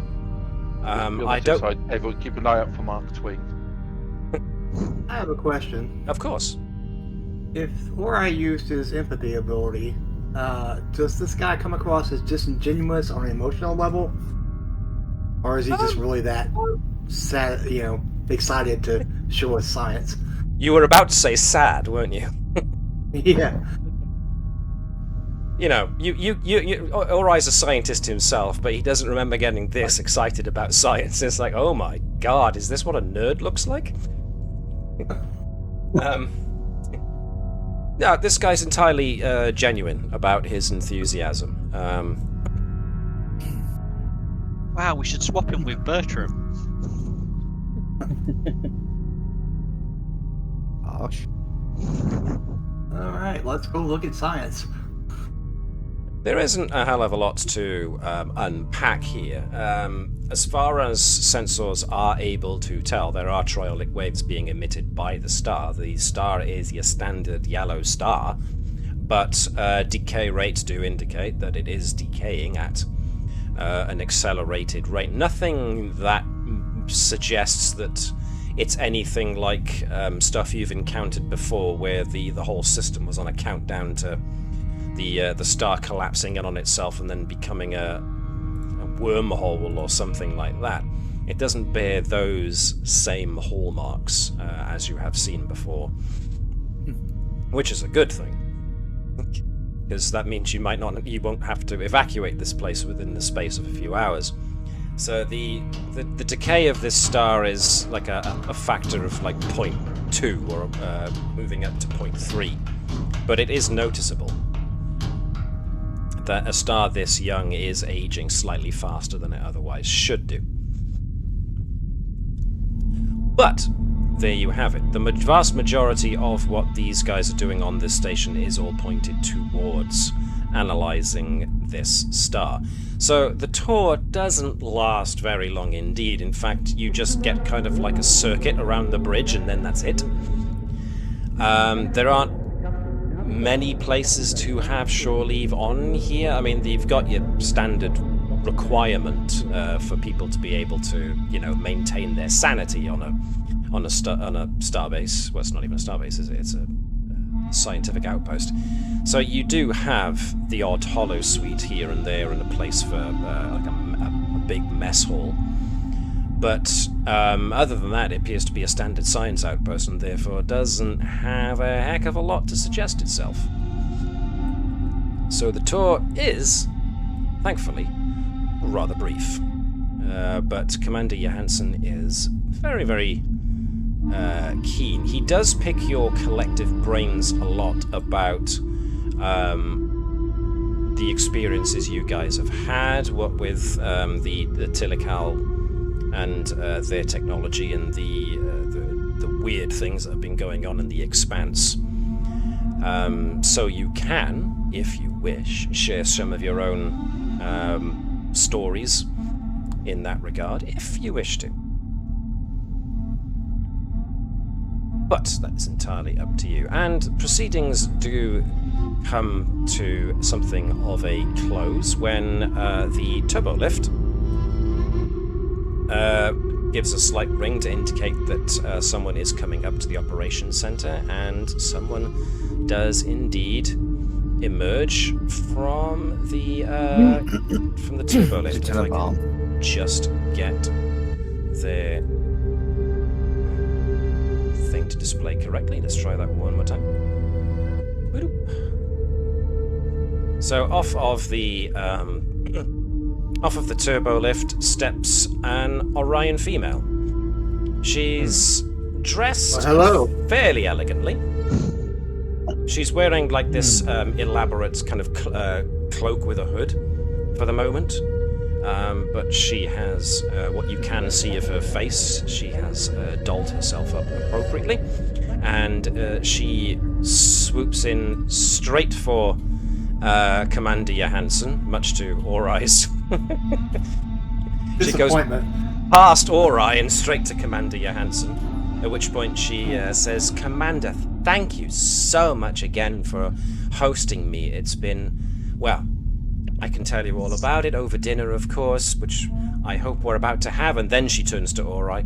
"Well, hello, more people. I didn't expect us to be having this many, but this is, of course, a treat. You get a little tired of seeing the same faces day in, day out on a bulk freighter, so it's nice to finally have some company." Absolutely. I'm tired of the same faces on my starship. Oh. Howard. Bazanan's antennas kind of droop a little bit there, it seems. At which point, Unit Hello kind of surreptitiously kind of maneuvers in to close to Nova and goes, "Sarcasm? Navis. Andrews messages the Navis prevent any data transfers from the station to the Navis. Okay. Noted. So, Commander Johanson offers his arm to the Orion lady, and you are escorted to the equivalent of kind of like their meeting hall. Not meeting hall, pardon me. What's the actual terminology we're going to use with you guys? Is it lunch? Won't it be an eating hall? Yeah, exactly. The lounge. That was the word I was trying to remember. My usual aphasia got me. So, to the lounge. So, the Orion lady is going to seat herself right next to Commander Johanson. Everyone can feel free to sit yourselves wherever you want to position yourselves. Irrespective of how many chairs there appears to be on the image, there is assumed to be enough chairs for everybody to fit. Although it looks like Bertram is going to be using Thazanan as a chair. Nope, there we go. Nova and Hello are playing their own game of cards or something in one of the other rooms. Children's table. But no, seriously, is Nova staying out of this, or... No, okay. Yeah, Elvis did not sit on that side of the table. So, I the think we all Orion... sense danger. Maybe for different reasons. Yes. The Orion captain introduces herself as Paja Tajenko, and as soon as she's about to sit down, she pulls down her hood to show her long black Orion hair, and then she undoes the clasp to let her cloak fall, which she drapes over the back of her chair. And she's wearing, well, what you might consider to be vastly inappropriate and very revealing dress for this kind of evening. But, you know, Orion's, what can you do? Orion's not complaining. He's got one of the best views in the house. Right, what can you do? Type 3 phaser set to kill, isn't it? And so, Captain Paja starts proceedings off.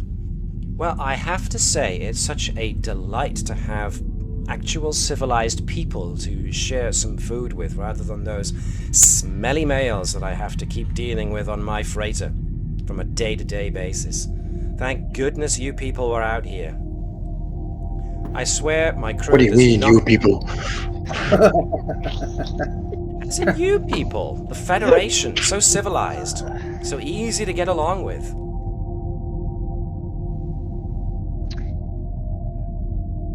I do have to apologize, and she kind of turns to Commander Johanson, and she does kind of put her hand on top of his at this point. Oh.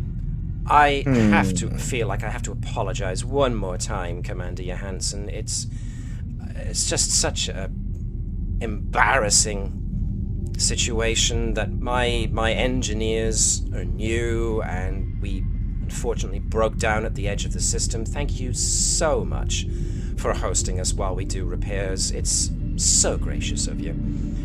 And Johanson is like just there grinning like an idiot. Oh, he fell for that. Oh, it's nothing, I assure you. It's the least we could do, of course. At which point she then removes her hand and you get food delivered to you, of course. The one of the junior officers comes in and is able to bring stuff from the replicators. But yes, let's. At which point Johanson goes, "Oh, what am I doing? We need mood music for this. Computer." And he switches over to some piano music. Well, my dear, did you know that Captain Andrews and her crew here have been exploring the majority of the Shackleton Expanse and have found some amazing stuff? At which point, Captain Parger just turns to Andrews and the rest of you and goes, "Oh, really? Anything?" Yes, unfortunately, Unfortunately, a lot of it is classified information, so there's very little we can actually reveal to civilians, unfortunately. Oh, I understand. And she gives like the tap of the nose and the conspiratorial wink. I understand completely, say no more. But surely what's going on here on this fine station couldn't be anything to do with anything top secret, otherwise, and she kind of puts her hand to her chest, surely you would have had me incarcerated by now if this was a classified project. You can't really classify what you find from the star, can you? At which point Commander Johanson goes, well, exactly. This is nothing. Top secret, of course. We're just simply analyzing the star's decay and finding that it's a little more than it otherwise should be. Which is fascinating in its own way, you know. A star is like the universe's great life giver, you know, and this one is, for lack of a better term, maybe a little bit sick, and it would be interesting to find out why. Is it unique to this star? Is it going to happen to other stars? Is this something that we can find in like a 1 out of every 100,000 kind of cases? It's all very fascinating, really. And, you know, Johansson's leaning in, trying to address you all, but definitely leaning into Paja's direction as he's giving his reply. Wait, you said direction. Yeah. Okay. Oh, Lord. I won't ask what you thought I said. Oh boy. I mean, I heard it too, but I kept my mouth shut. Okay. Well, you know, and I'm wondering, you know, what's going on with him and her. It's pretty obvious. All right. Keep an eye on your Freudian slips. Why? I'm not wearing one.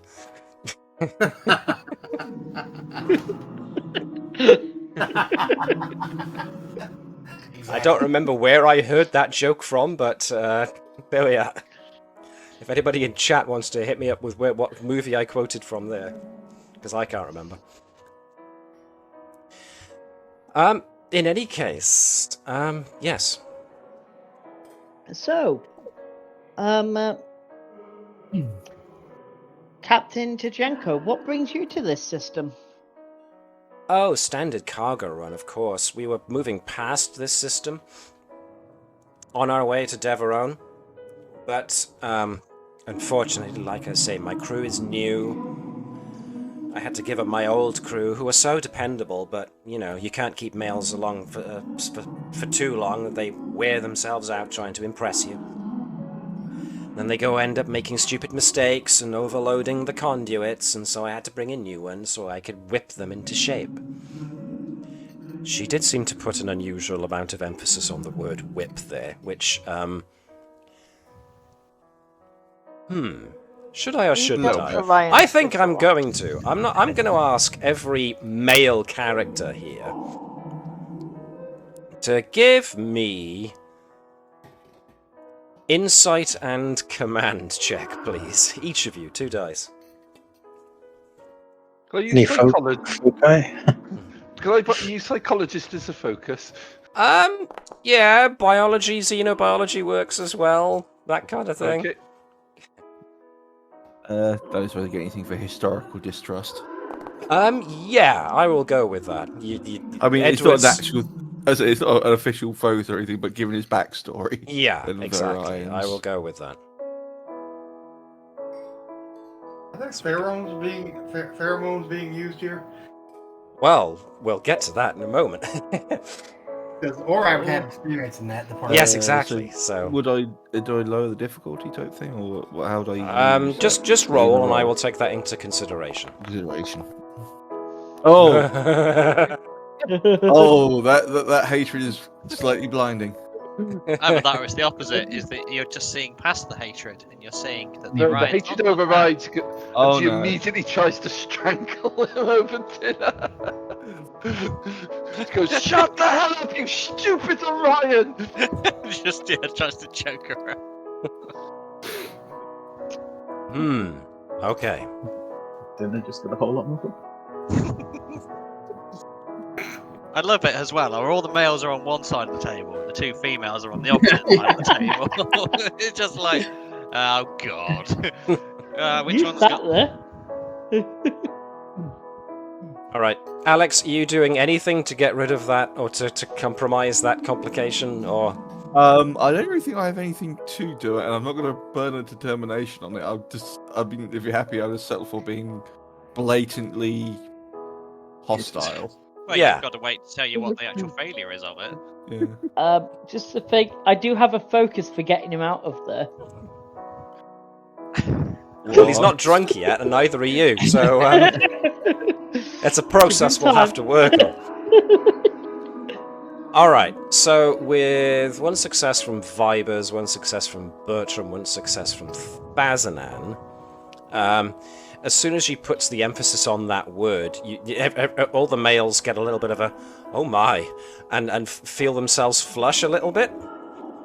They suddenly get very naughty thoughts coming into themselves. But Ori has experience with pheromones, so I'm going to ask Ori to give me the same insight and command check, please. But I will take his knowledge and biology into account. Insight and command. Let's see. No focus in particular, just give me a roll. Okay. Okay. Oh, great. Okay, so Ori, well, This is magic that is being used here. Ori knows, being a Deltan, that Orion females also have pheromones that are very, very effective. And he's getting a whiff of them right now. And it's starting to make him a little hot under the collar. So, would it be a diplomatic, horrible thing if he mentioned that? Perhaps, well, I will we could leave that Stop up to you. wafting yourself in our direction. I mean, I can't see how it's going to go right, but you do you. As far as you know what? Edwards... You turn to Bertram, he goes, she's releasing pheromones. I just imagine the captain going, Lieutenant, all right, we do not judge, and let us not bring up such inappropriate... Edward, stop murdering the Orion! Well, yeah, before we get on to what you guys are going to discuss, I do have to quickly note Edwards. Edwards got a full whammy there. Edwards felt his own biology kick in, shall we say. But given his experience with Orions, rather than feeling completely overcome with, lust for this woman, he has sudden flashbacks, and so Edward starts gripping the arms of the chair that much tighter to the point where Ori can actually hear the metal of the chair starting to squeal a little bit, as Edwards is now fighting back some very bad memories. Meanwhile, Ori turned to Bertram and said, she's using pheromones. Yeah. I take it like Bertram both hears that and sees Edwards kind of having a bit of an episode. Well, it's not difficult from your perspective to see, so yeah. Bertram will turn to Andrews and say, Captain, it's all right. It looks like Mr. Edwards is having a reaction to something. I'd like to take him to check him over. Of course, Doctor. Okay. Lieutenant, come with me.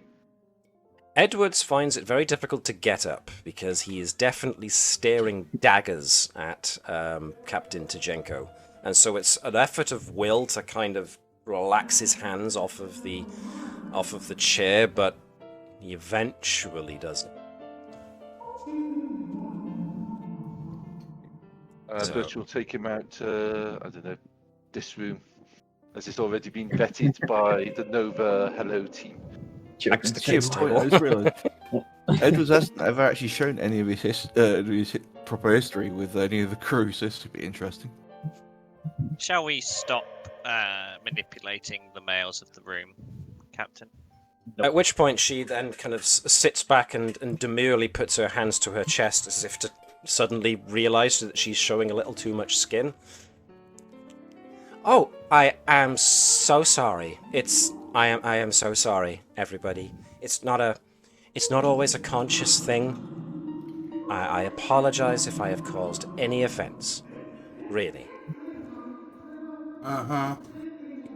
Just subtly leaning towards Nova and asking what kind of emotions she's getting. But then again, the Orions are quite good at masking their emotions, aren't they? I'll have a go at reading it while on it. Cool. Feel free, insight and command, if you want to. How much are we distrusting? Yep. That's a good question. How much are we wanting to? It's too many conveniences. So, yeah. And I'd probably say that Nova's noticed that Andrew's hand is just slightly nearer to a dagger. Everyone's getting a bit too twitchy. No, Okay, she's not twitchy. She's just instinctively is that she's just ready. I'll go for a determination. Okay. Athletical.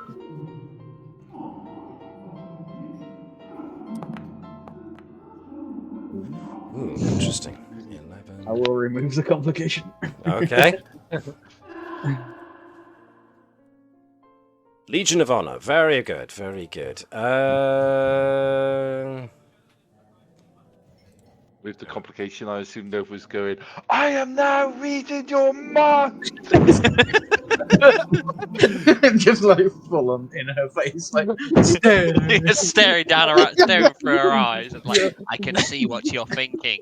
It's pushing your forehead to her forehead. I can hear your thoughts. It's the literal version of a Vulcan mind meld. My thoughts to your thoughts, my mind to your mind. I all of a sudden just got this mental image of Nova grabbing a desk lamp and just pointing it in the woman's face. Oh, damn you talk! We have ways of making you talk. Definitely should have got a bottle of 45. Never mind. Wow, I rolled 4 dice and got 1 success. Wow, okay, so apparently the headbutt of telepathy works.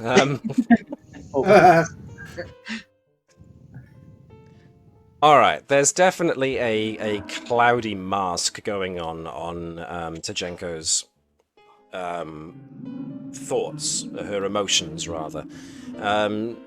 Considering she's giving off waves of how do I say this? She's definitely giving off waves of sexuality. Yeah, lust. Yeah, it's desire. It's broadcasting on all frequencies, shall we say? That's inappropriate at the table while we're eating. Alright, do you have any spare spray on you? Yeah, I was thinking that. Just squirt it. Bad dog. Down. Bad kitty. Yeah, there's ripples of something going on underneath her. Underneath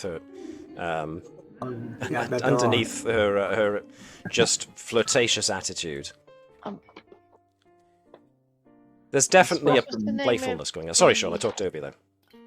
I suppose from Nova's perspective, she'd be looking from like an infiltration point of view. Like, is she trying to glean information out of this? Or you think so, because you've got a lot of very the color of Aurora kind of thing has got a lot of tints and hues of intense curiosity. She's trying to keep it under wraps. What was the name of the Orions we encountered previously? If you're thinking of the Tarn Orions, the Tarn family, and their faction, then... Commander, Captain, what do you think of the Tarn? Ooh, now, Nova and Ori both get a huge sudden blitz of the equivalent of... Ooh... How can I best describe this? It's like her emotions go from controlled seduction and curiosity to all of a sudden just... The temperature literally drops. Almost. And you see her greenness kind of pale a little bit. Oh, good grief, the Tarn? Whoa, and she does back away into her seat a little bit there. That is a name I hope to not have to ever hear again, to be quite honest, Commander. The Tarn are, well, they are dangerous. They are very, very, very dangerous. And as she puts her hands down on the table, one of them does grip Commander Johansson's hand. Well, almost like she didn't mean to, but you kind of wonder. if you're nice and tone down your manipulating tactics, we might be able to tell you how we managed to kick their ass quite effectively not that long ago. Oh, so you're the ones I heard about. Oh, I'm so sorry, Commander. She realized she was gripping his hand, and he's oh no, it's fine. Well, by all means, do let me know. I mean, understand, I know my people don't have the best of reputations, but those people, well, not to put too fine a point on it, but they are crazy. I mean, they are out of this galaxy levels of... Ooh. Needless to say, it gives those of us who already... my people already have a bad name, and they give us a worse name. The Orion Empire that they want to bring back was... well, it had its problems, that's to be sure. Not just for other people, but for native Orions too, and... the fact that they want to bring that back, of all things. Eesh. It's a sore subject, but I am glad to see that such stalwart, intrepid individuals such as yourselves are here to stand up for us regular folk when it comes to those... well, criminals.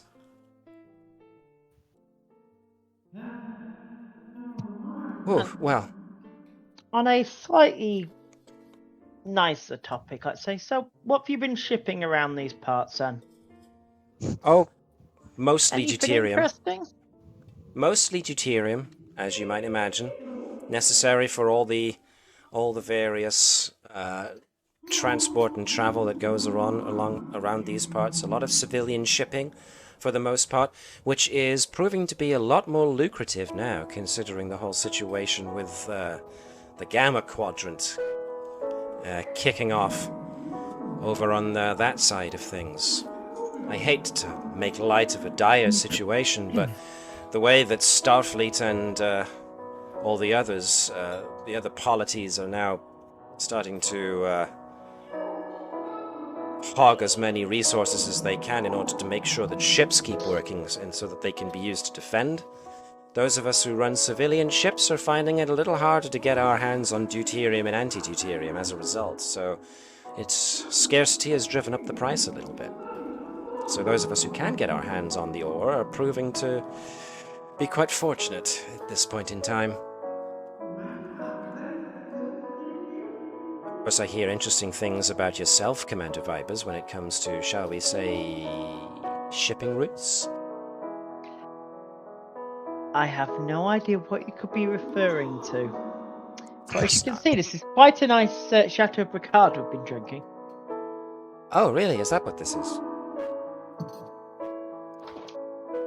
Well, I was more focused on the pleasant company rather than I was the actual liquid, so you'll excuse me.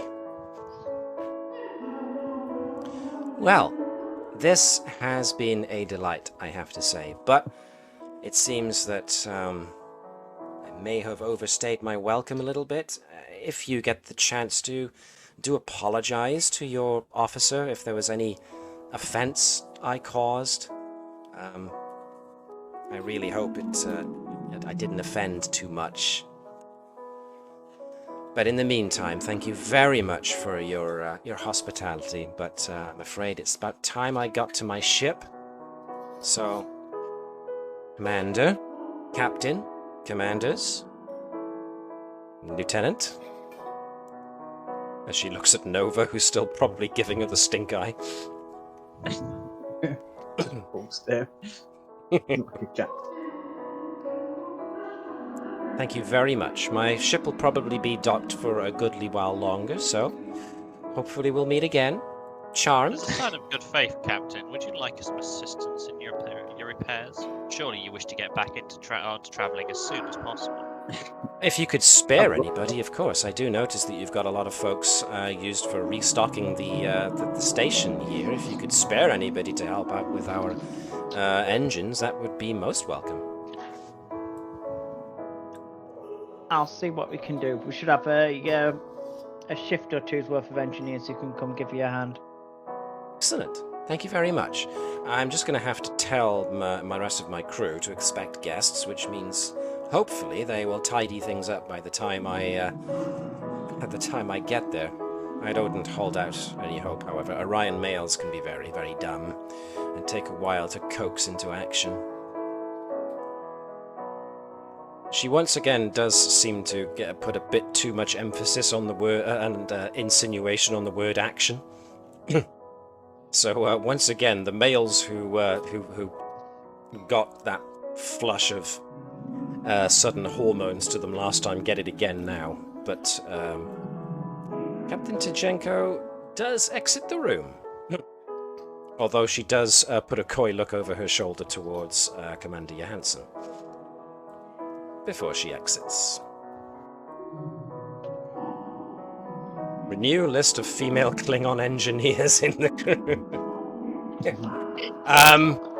Considering we know Ori's preference, are you sure that's a wise course of action? Yes.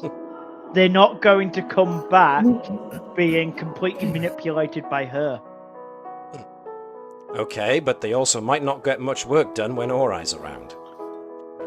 That's fine. Ori's going to be over here. I'm looking at these crew members and sending them over there to do the repairs. All right, so you're talking about that right the heck now. Okay, I see. That he's checking the list on his pad. Well, He's checking it twice. He's going to find out who's naughty and nice. nice ones Fivers are doing staying roast home. time. I guarantee Ori's on the naughty list. Fivers doing roster time. So after Captain Tchenko has left, Commander Johanson just kind of falls back into the back of his chair and just kind of fans himself a little bit. Woo! Is it hot in? Is it still hot in here? Woo. So, Commander. Yes. Is this your first encounter with Orion females? Yes, actually, as it turns out. Commander, you and I need to have words after this. Oh, really? I'm sorry. Did I do something wrong? You've been manipulated. I have? Well, let's, as I say, I will explain everything fully. Oh, that's,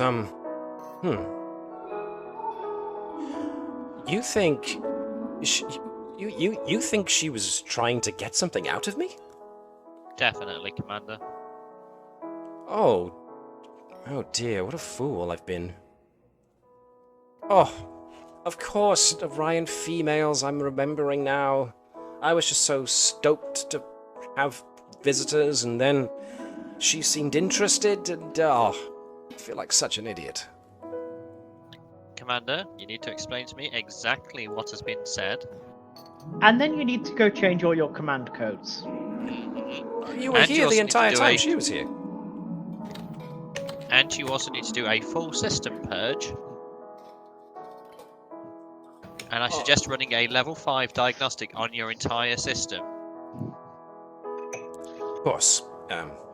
You are a superior officer to myself, and I bow to your expertise in this matter. I will. In fact, I'll start on those security measures right now. If I might recommend, then perhaps maybe if you return to your ship to see if everything's all right over there, and in the meantime, I will see if everything's all right here. And I just feel like such a fool. Yes. I'm sorry for being such an easy mark, Captain, Commanders, Lieutenants. I will have the report on whether or not we have found any breaches in our systems available to you as soon as I possibly can, Captain. I will get on it now. In the meantime, I would say that the resupply is going to be going on. You may as well go back to your ship and maybe do whatever it is you need to do to ensure that the security on your own ship hasn't been compromised. I'll get a read on him to see if he's trying to get rid of us at this point. Okay, cool.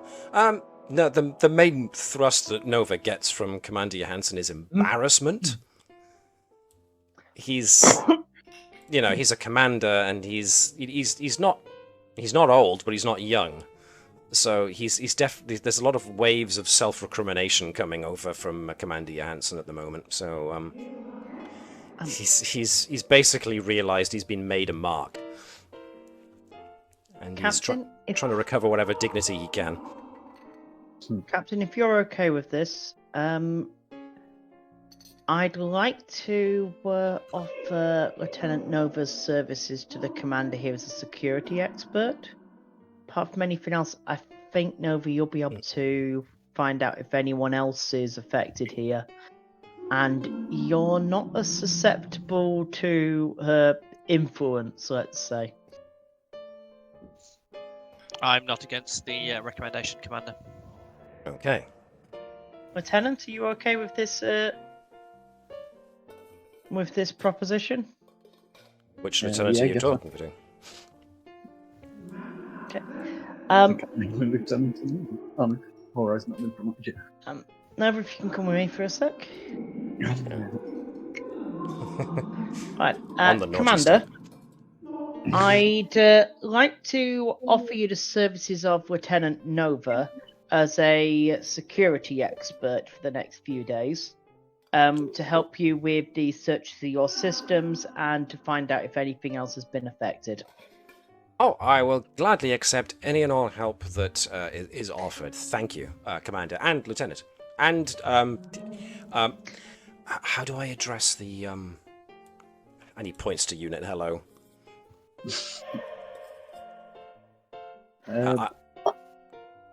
his name?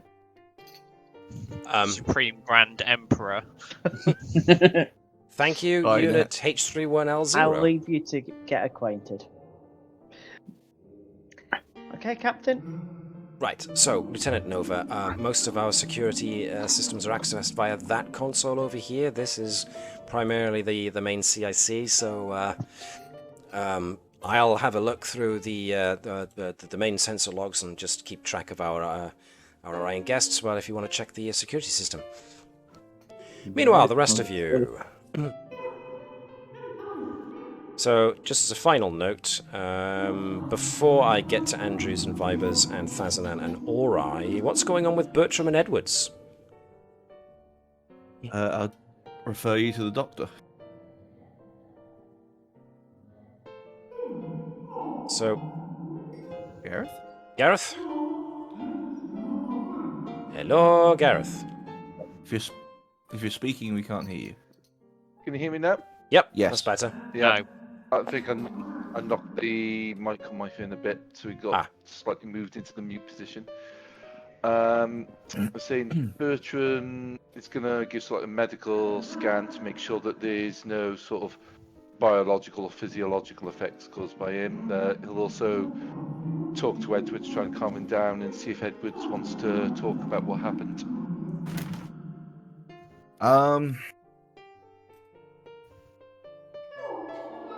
He wouldn't open up. It'd let you know that something happened in his past, but he's not. It's kind of like buried, kind of.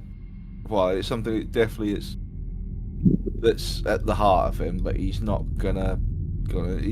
It'll be that kind of frustrating. Like he's angry, but he's trying not to direct it at you because he knows you're not responsible. But the overload and the cause of the flashback, it's kind of. I say testosterone would be up. That kind of Well, yeah, increased definitely kind of more your aggression. cortisol levels. Your stress hormone is going to be up. Yeah. So like fight or flight probably be the better way of saying Yeah, it. so you got a bit of an adrenaline dump going on at the moment. Yeah. Bertram will ask if he thinks if it's better for him to remove some of the environment, because he can have words with the captain and get you back to the ship, either sick bay or just a rest period in your quarters, whichever one you think you'd be better off with. He would request if there's something that could use to counteract said effects from the hormones for the future, because his expertise would be useful to the mission currently. Oh, the mission's just delivering supplies. Oh, the mission, sorry. Alright, rephrase. Less to the mission, more to what potentially could be being researched here. If we end up investigating. But ultimately, you're a superior officer, and he was like, it'd be your call.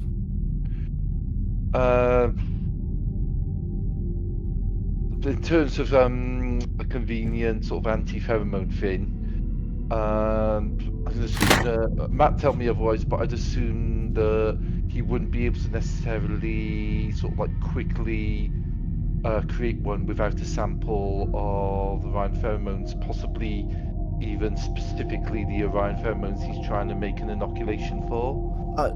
I was thinking more than that. I was thinking of some sort of something just to treat the symptoms, not the cause. Do you mean like the emotional symptoms rather than the pheromone symptoms? Yes. He'll give you a mild sedative. His psychologist in him said that he wouldn't want to give anything heavy or long term, because this does seem like an emotional thing. And what he'll also offer to do is put a neurocortical monitor on him that will alert him if you're having another attack. He'll accept that. Okay. In that case, Matt, I'll put the neurocortical monitor onto Edwards and give him just a very, very, the lowest level, kind of take the edge off it. Yeah. Nothing more than that. Okay, no problem. Just try and correct the imbalance that's popped up, kind of. Well, that was my thinking. Something to bring him down at least a little bit. Yeah. Yeah, to be honest, it's I think it's an emotional reaction, not a physiological one, from what I'm gathering. So it's not so much an imbalance; it's a reaction, which isn't the same thing. An imbalance implies there's something wrong with the body, whereas technically the body's working as exactly as it should. It's the essentially the mind that is having the issue. And obviously, there's no. I can't make a quick thing to actually fix that. Deal with it. Which is fair. Good. As per patient doctor confidentiality, I'm not going to actually, and I'll tell Edwards I'm not going to actually let anyone know that he's having those issues. With Edwards' permission, he'll just say that he had a mild and allergic reaction that I'm monitoring just to be sure. He's happy with that. Yeah. He will recommend obviously not an immediate thing because we're currently on a mission, but at some point he might want to basically, as gently as I can, Bertram will actually suggest that he might want to actually consider getting some help for the reactions on the longer term. Edwards would thank him for the advice, but he would consider it. Yeah. At this point, Matt, it doesn't look like, from my point of view, that this is currently endangering the mission, especially as currently the mission is fairly sort of simple. So the doctor's not currently sort of like going to use his authority to have Edwards relieve the duty for medical reasons, but he will be keeping an eye on both visually, sort of like when he's around, and also through the monitor. Okay, no problem. Okay. So yes, he does not say that last bit out to Edward. Yeah, he doesn't say that last bit to Edwards. He doesn't think it'd be very productive. Cool. So that will have gone on. That little discussion will have gone on whilst everything else was going on out here, with Johanson being given Nova to work with, And the other guy is now piling up. So Edwards and Bertram can make it back to the others if they want to, when they now have their discussion about what happens next. So let's rejoin the rest of the crew with Ori, Fazanan, Vibers, and Andrews. What was the discussion going to be about in here? If there was going to be a discussion?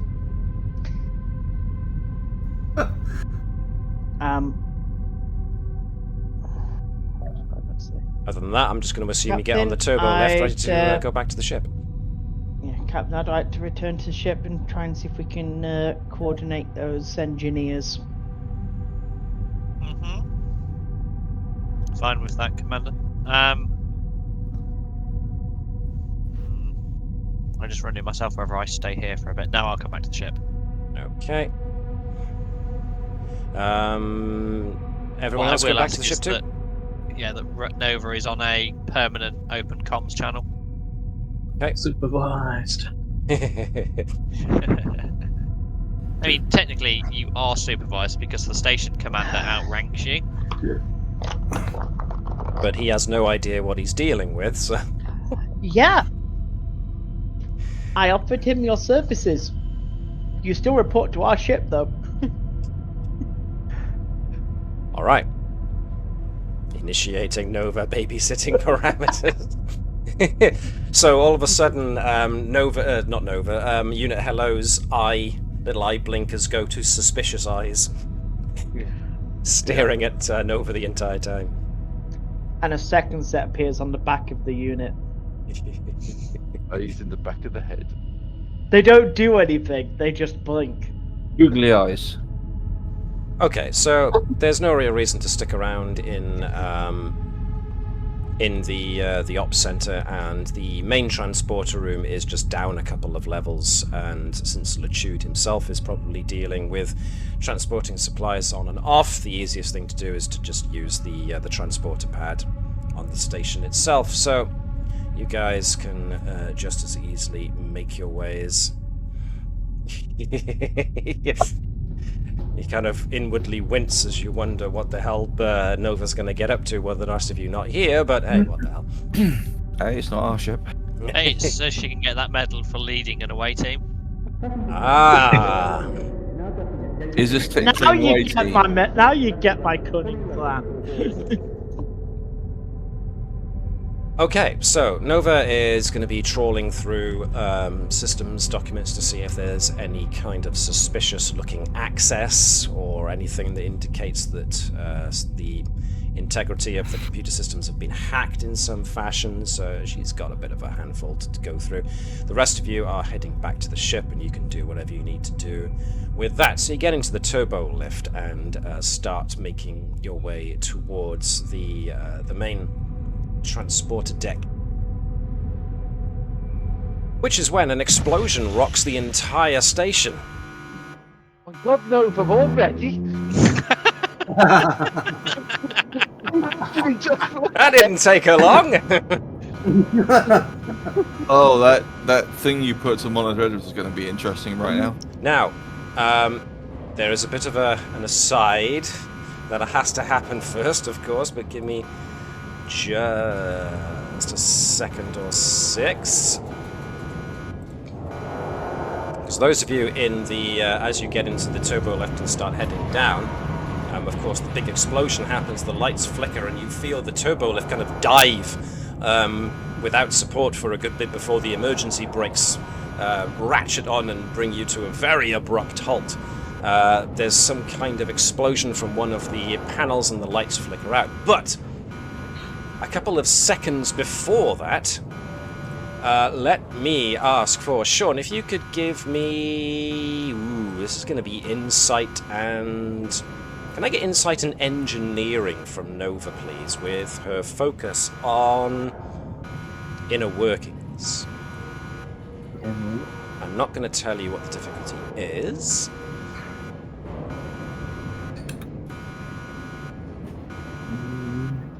They haven't got any momentum, so that's it. Badam! 3 successes, awesome. That was one over what I needed you to get, so that's one in the momentum bank. Nova is there just busy working along, just combing through things, looking for patterns she's seen before of infiltration, when Nova suddenly starts hearing a whine, a kind of a high-pitched whine, almost at the edge of hearing. And for a moment it's like, huh, what's that? But then Nova remembers she's heard this kind of thing before. That's the sound of an EPS conduit starting to overload. But you're hearing it from lots of different places around, and you have got seconds to make one decision to act before the EPS conduits in this place go up with a bang. One action, what's it going to be? Shut down. You can try a shutdown, but that means you're going to be on a console when the conduits blow. But you can try and see what you can save if you want to do something really, really quick. So give me control and engineering very quickly then. I think she's going to accept that she's going to take the explosion to the face if this goes off and save as much of other things as she can. Okay. Hopefully make the algorithm there. Alright, yep, cool. Cool. Control and, what did I say, engineering? Since you do have power system use, inner workings again, as a focus. Try and quickly divert some power from something in order to help save what you can. That was pretty good. That was really good. Well done. Alright, you managed to turn a degree of power out from the main ops center so that not everything will blow to the same extent that it would have, but the amount of whine that you're hearing is the sound of basically a crap ton of power is being fed through the EPS conduits under the flooring in not far from where each of the different consoles are. And just with speed of reaction alone, Nova tries to divert some power away, but then that whine just gets to a piercing shriek as all of a sudden everything just seems to go bananas. Explosions happen everywhere, and Nova remembers feeling heat from the panel in front of her before everything goes black. And that's when the explosion happens and everybody is rocked. So, let me quickly move some things around due to what Nova just accomplished. So, what do we have here, actually? So, not that there, because of that fantastic roll. Oops, wrong one. It helps if I go to the correct map. Right, so it's overrated. As a result, let's make Johanson doesn't take as bad a hit as he otherwise would have.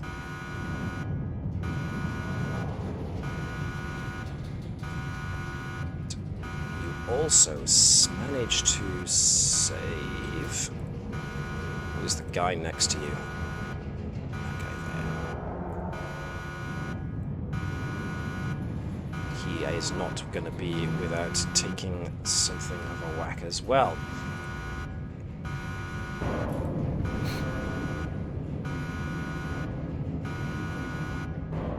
Okay. Now, for the moment, we're going to leave Nova in her predicament, such as it will become momentarily. For the moment, we go back to the guys trapped in the turbo lift. So just put you guys in here, move you around a bit.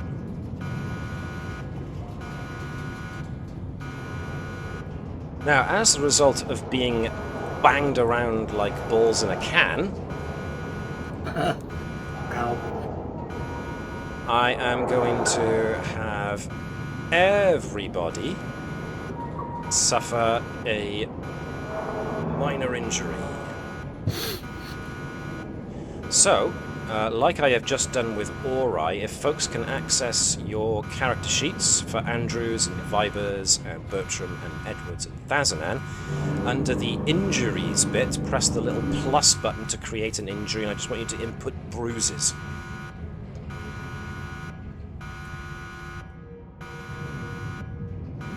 So there's nothing major. You've lost nothing from your stress bar, but you have suffered. Whenever you would suffer damage, halve the amount. Yep. Cool beans. So that's again down to. Navis just standing there, lightly charred, just like, the conduit blew up in her face. It's just like,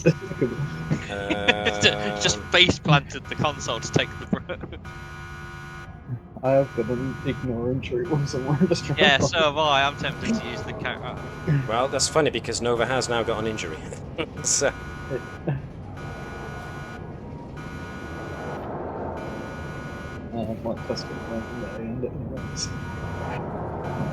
And Unit Hello gets an damage.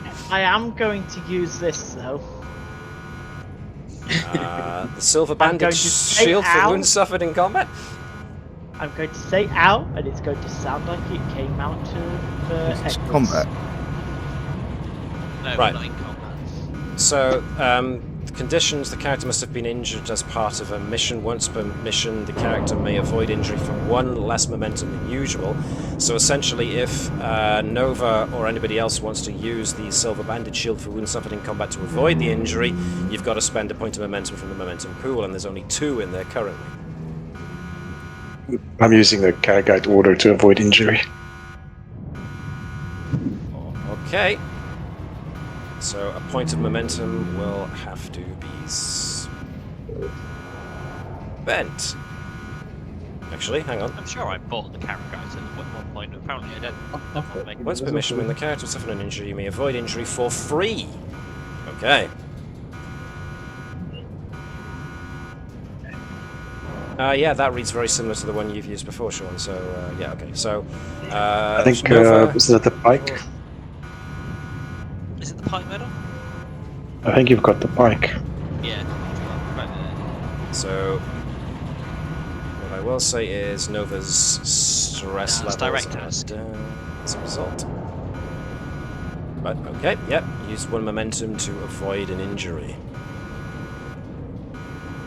Thazanan can use his to entirely evade 1 for free. I just love it how sort of like they just the console's about to blow and Nova just slaps her medal on it and goes, "Sucks to be you, console." Just implodes on itself rather than going up in her face. So the medal was in fact a shield. Wait, what does that mean? Where the guy's got like a leak in a big cylinder and he just slaps like a patch on it, and the people it'd just be like medal at console, boom. Pretty much. Do you know how in like Finns they often use like shove a coin into the fuse box and it works perfectly? Just do that with a medal to defuse the explosion. It just goes between the parts of the panel, and then that one doesn't explode. I always knew we were getting something wrong. Right, so the guys in the turbo lift, you've kind of just, for the moment there, you were weightless as the turbo lift lost control and went down without any kind of bracing whatsoever, and then all of a sudden, of course, the emergency brakes came on and you all meet floor pretty quick. So those of you who have got the means of avoiding an injury can do so, of course, but those of you who don't, you have suffered a minor injury, bumps and bruises for the most part. Now what do you want to do? Well, Bertram is immediately medical tricorder and scanning the people in the turbo lift to check that nobody's got any serious injuries. Obviously, Gareth knows that it's just bruising or less, but obviously Bertram needs to make sure. Yep. So, minor contusions. Contusions, is that the right word? No, not even. It's just bruising, so it's just, what's it called? Subdermal hemorrhage. There we are. I think the first thing will be to try and contact the Navis for a report from what they saw.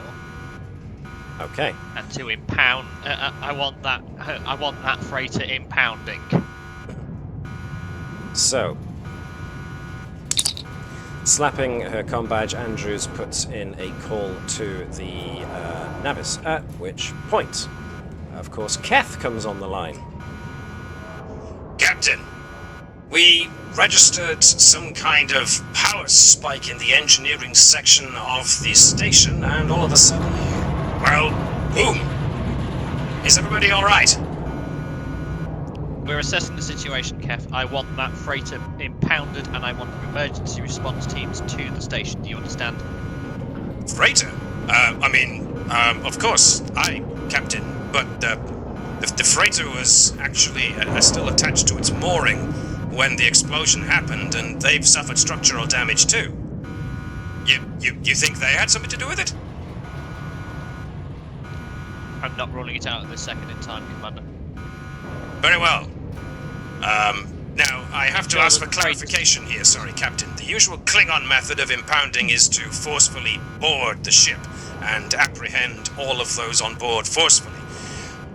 But I'm aware this is a Starfleet ship, so I'm wondering if perhaps we are to do something a little bit more Starfleet? Send security teams and medical and engineering teams to the vessel, but make sure the security teams are there to disengage any resistance. Hey, Captain.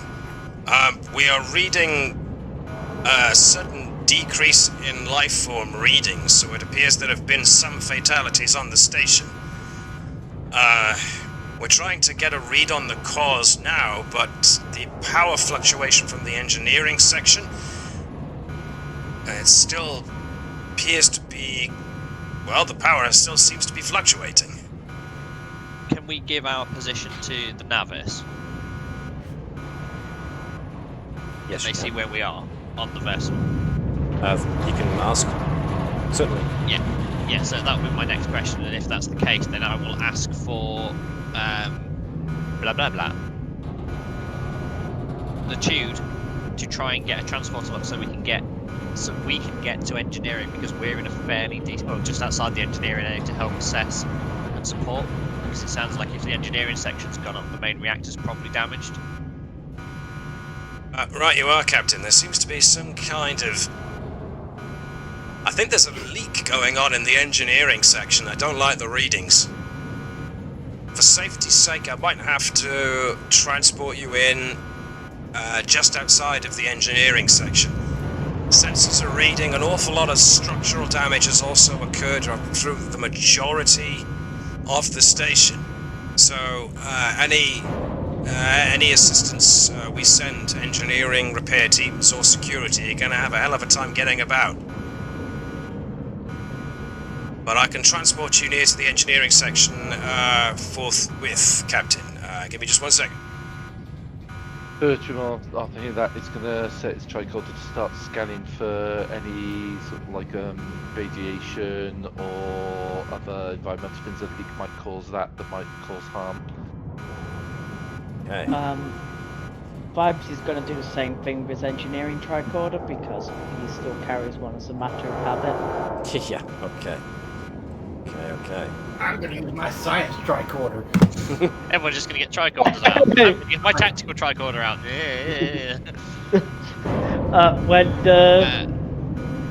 Sorry, you missed out. When Fazanad pulls out his pilot tricorder, we're a bit worried because where's the ship that came from? No, I pull out my Shantor. Just start checking everything with that. Is it metal? Yes. Edwards will start trying to find a way out of the metal box they're in. I think we'd also like to make sure that the command station of try and tap in to see if we can get communications to the command of the station to find out if the commander and Nova are alright, etc.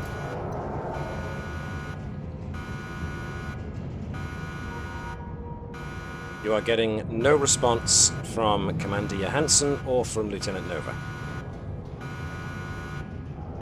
Okay, right. Navis, emergency medical teams to the command station of the command deck of the station. emergency beam out for us down to the engineering area. We need support crews to all stations. Let's shoot here, Captain. Command acknowledged. Stand by for transport. Okay.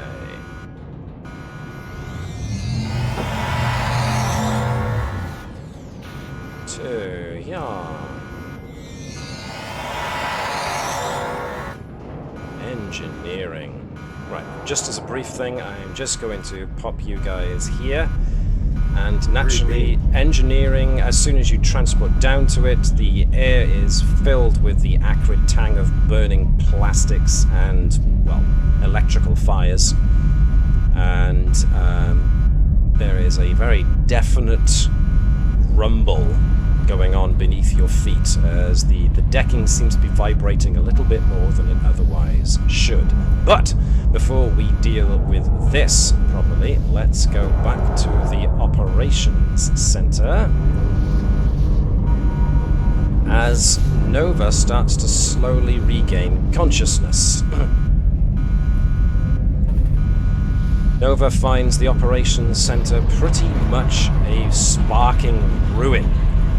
A lot of the consoles have gone up, as you expected, and the air is pretty full of smoke.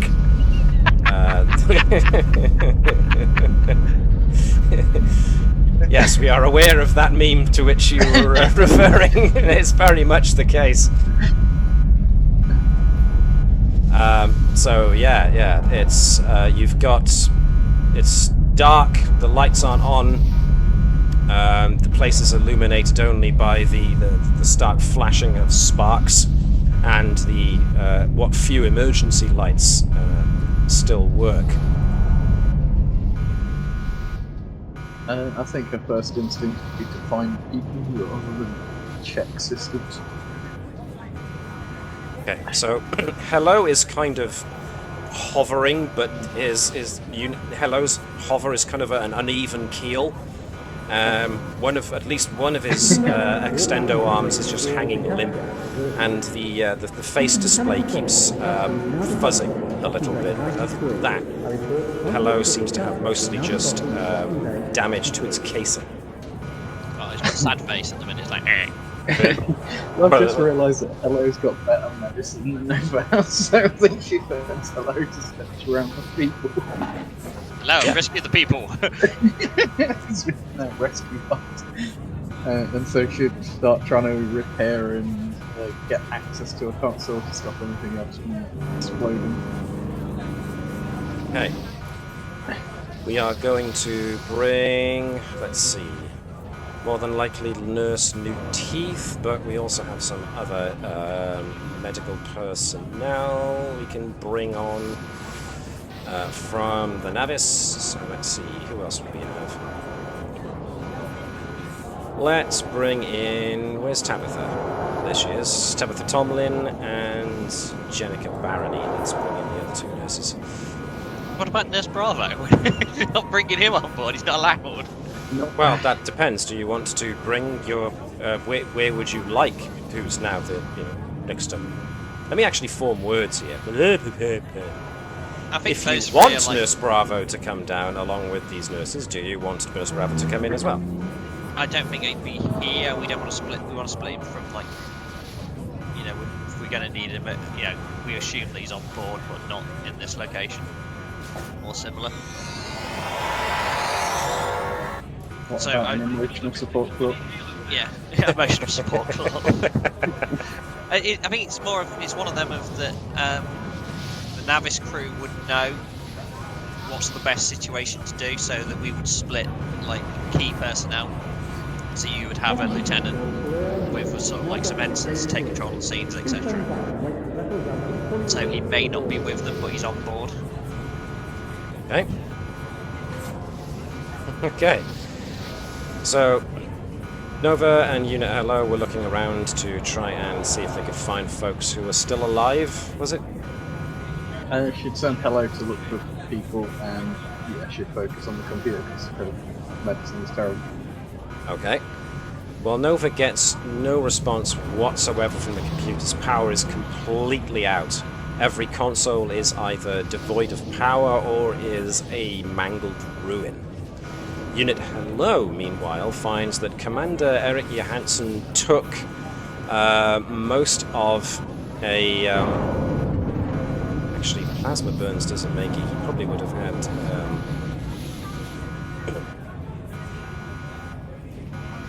let's have broken bones be the thing, as it seems that not only did the console go up on him, but something from the ceiling essentially came loose and crashed down on top of him.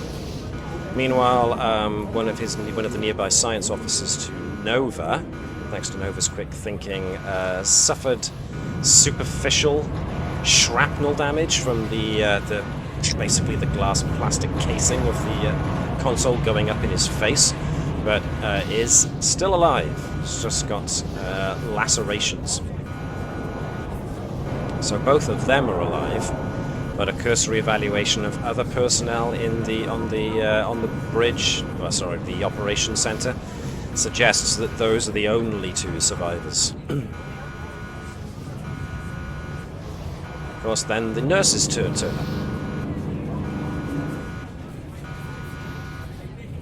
So yes, such is the situation Nova has found herself on in the operations center. There's no power, consoles are completely out, people are either dead or down. What would you like to do?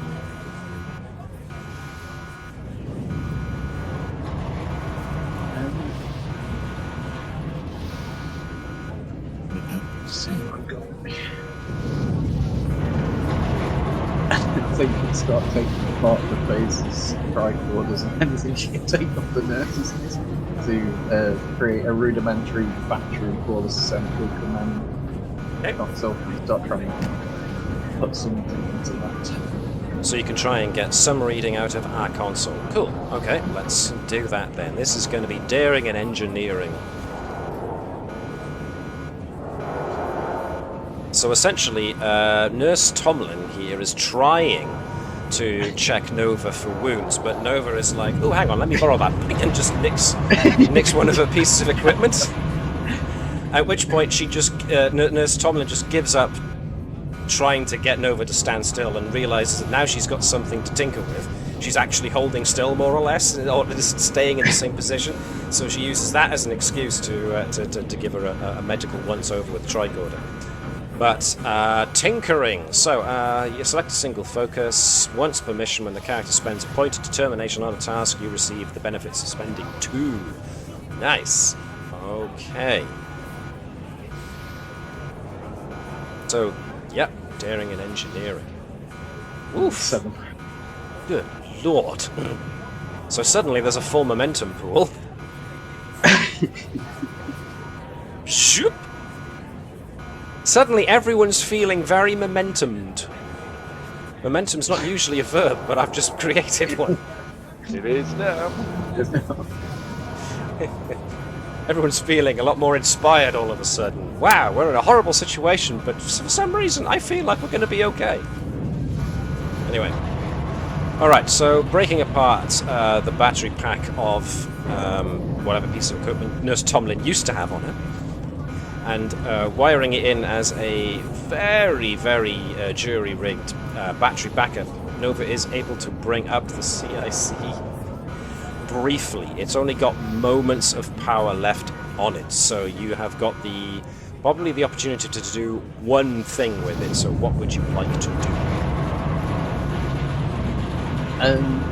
Initiate any sort of safety protocols that she can, so like emergency shutdowns or any sort of like generators, or make sure that the backup life support is engaged. Okay, okie dokie, okie dokie. So now I'm gonna ask for have a control and security check, please. I might have got a rough one, haven't I? Inner workings will do for now, I suppose. make you aware there are protocols that need to be followed. Okay, so you spent a momentum to get an extra dice, 2 successes on the money. Right. So, according to the data you're getting from the main console here, the main data lines between here and the engineering section are cut. So you are able to effect no shutdown to any of the power cores, but you are able to kick into action the life support backups for every deck. They mostly kicked on by themselves, but a couple of decks were hit pretty hard by the overload of a lot of the EPS power grid, and therefore certain power systems have been severely compromised. So initiating life support and evac protocols for those decks where it didn't come on is definitely a plus. You get kind of a screed of data, a couple of moments of screed of data before the whole thing claps out on you. The screed of data seemed to indicate that there was a sudden fluctuation in the fusion core of the station, which seemed to trigger an overload. But also, when you're getting the list of life form readings, you are reading a lot of life forms heading in the direction of the sickbay area of the station, which makes a certain degree of sense due to the fact that this is an emergency situation, and, well, sickbay is the place to go if you're injured. So it seems like that's where the majority of folks are going. It's only a couple of levels down, but the turbo lifts are out of action. So, with that in mind, is there anything Nova would like to do with an eye to what she's going to do for the foreseeable future? I think she'd probably start getting into one of the vents and heading around to fix things and heading towards sickbay with that information. Okay. Unit hello, and with the help, of course, with the sickbay personnel that were transported over, managed to help Commander Johanson and one of his officers, the one who appears to be alive, from underneath the debris that needs to be cleared, and are ready to let them get shipped off to either sickbay or the Navis, probably the Navis for emergency emergency medical assistance, which means Nova, the most likely way to get down to sickbay is probably via the Jeffries tubes next to the turbo lifts. That would be the fastest way to get down levels. And Unit Hello is more than keen to stick with Unit Nova. Now, let's move back to the guys in engineering.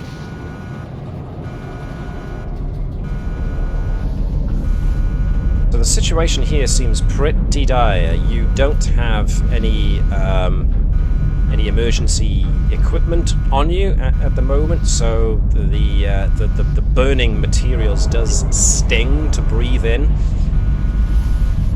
But at the moment, it's not compromising your health too much, such that you can't act. So, what would you like to do? Get in the area in case of any sort of invisible radiation or other hazards. Yes, there does appear to be rising radiation levels, but it's emerging from further in. Okay, I've got 6 doses of Hyrolican, so I'm going to basically use 5 plus you out there. 6. So I'm basically 2, 3, 4, 5. Oh yeah, 6. So basically, Bertram, you're a person. Yep. So I don't know why I can't. Not a boss man. I'm essentially going to use up all the Hyrolican I have to give with those 2 to try and protect us for a while from radiation. Save my dose for someone who may be in there, Doctor. Okay. Ibis is going to run ahead. His instinct kicks in. because you notice a body on the floor. One of the engineers. That's fine.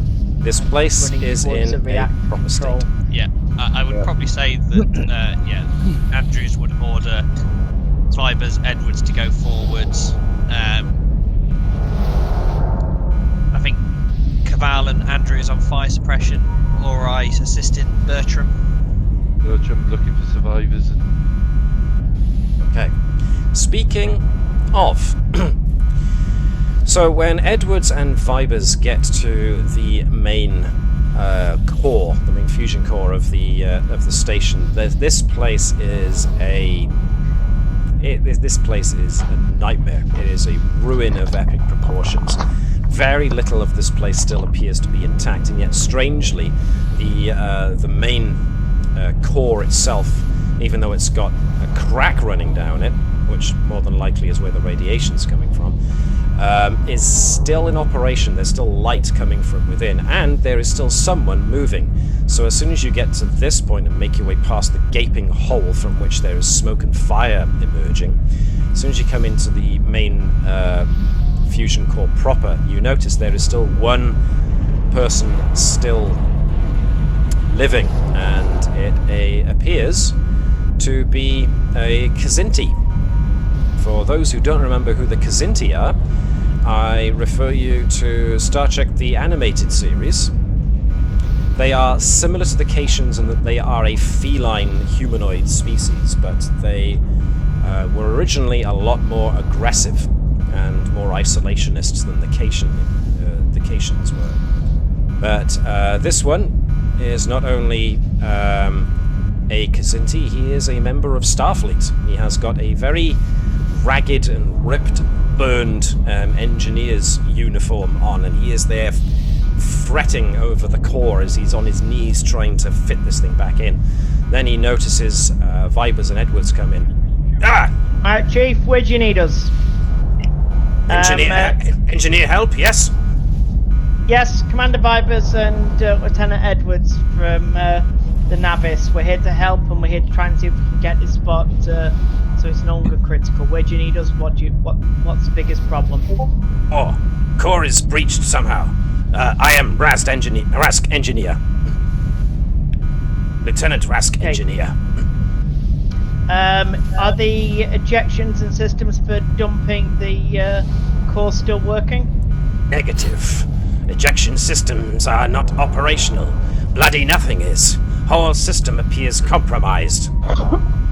Tried to effect emergency repairs, but something's wrong with the core.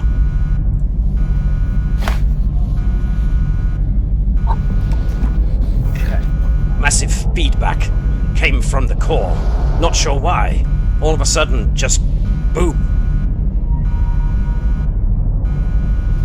So far working on containment. Need help. So this sounds like a daring and engineering task just to get things reasonably stable. Meanwhile, those who are doing fire suppression can give me daring and security.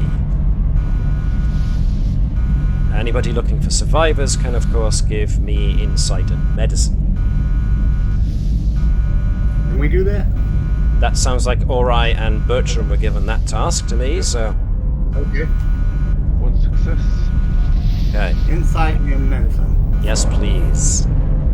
Let's see. Shall I roll a supporting role for the captain?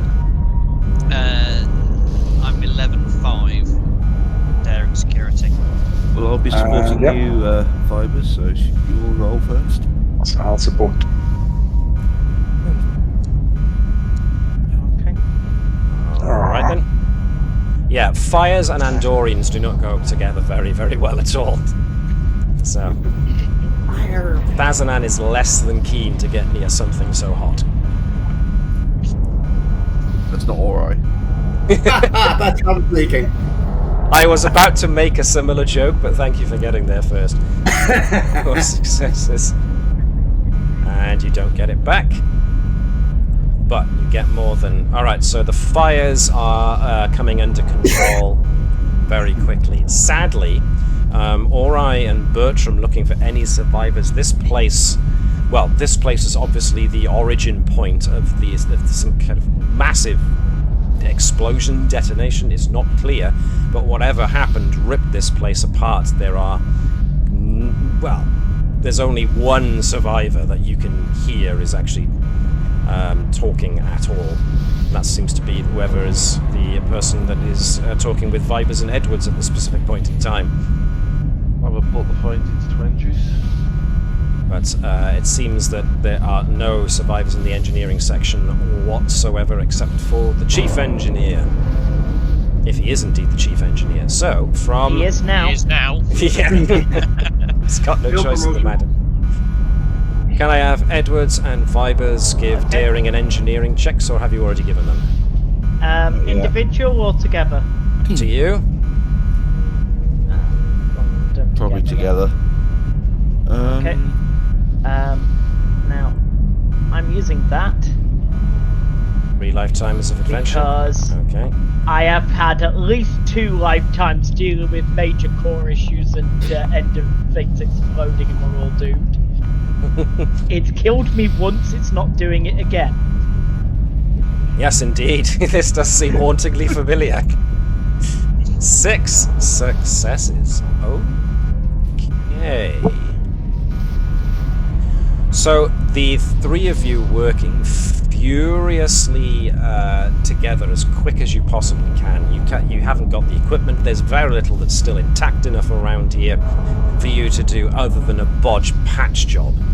But with that much success, you do manage to at least patch the radiation leak on the reactor. Vibers. As you are busy patching the reactor, the most curious thing happens. Just as you're holding in place a large bit of bulkhead that you came across that you're using as like the patch that then Razg Engineer and Edwards are kind of welding into place, just as you're about to put the last bit of impromptu welding material over the crack in the core, there's a flicker from within the light of the core. A flicker, and maybe a movement. And that is where we are leaving it for tonight. Dun, dun, dun. Dun, dun, dun. This is why you shouldn't use the warp core as a waste receptacle. No, it's Okay. why we use antimatter cores. We don't do any of this fusion stuff. If I throw stuff in the antimatter core, it's gone. I mean, the bin is so far away. Oh, I can't reach. Oh. Yeah, what's the justification for throwing your rubbish in the warp core? Oh, the bin's just there. Warp core, fine. Fusion core, it's not gone. It's still there. You realise the bin is actually closer than the warp core. This is why there's bins under every desk, right? That's why there's bins in every desk in engineering, because they're just the lazy ones that can't be bothered to get up. Well, everyone else stuffs it in their console and it explodes, so... Yeah, there's just crisp packets wedged down the flight control. Ah, dear. And this is why you have lower decks, people. Anyway, yes, I know we've ended a little bit soon there, but that's a very good point to leave it, so that there's enough left for next session, which shall hopefully, as long as peeps are available, be next week, the 11th. So, first check, are folks available next week for the 11th? I should be, but I may be spotty. Could be. You may be spotty? Yeah, because I am going to be in a hotel Wi-Fi. Oh, right. Oh. The transmission might be spotty, gotcha. Noted. Okay. Well, join if you can, but, you know, don't go to ridiculous lengths if you can't. In the meantime, I need something to do in the evening. I'm going to have nothing to do when I'm down there. Well, we'd be happy to provide you a distraction.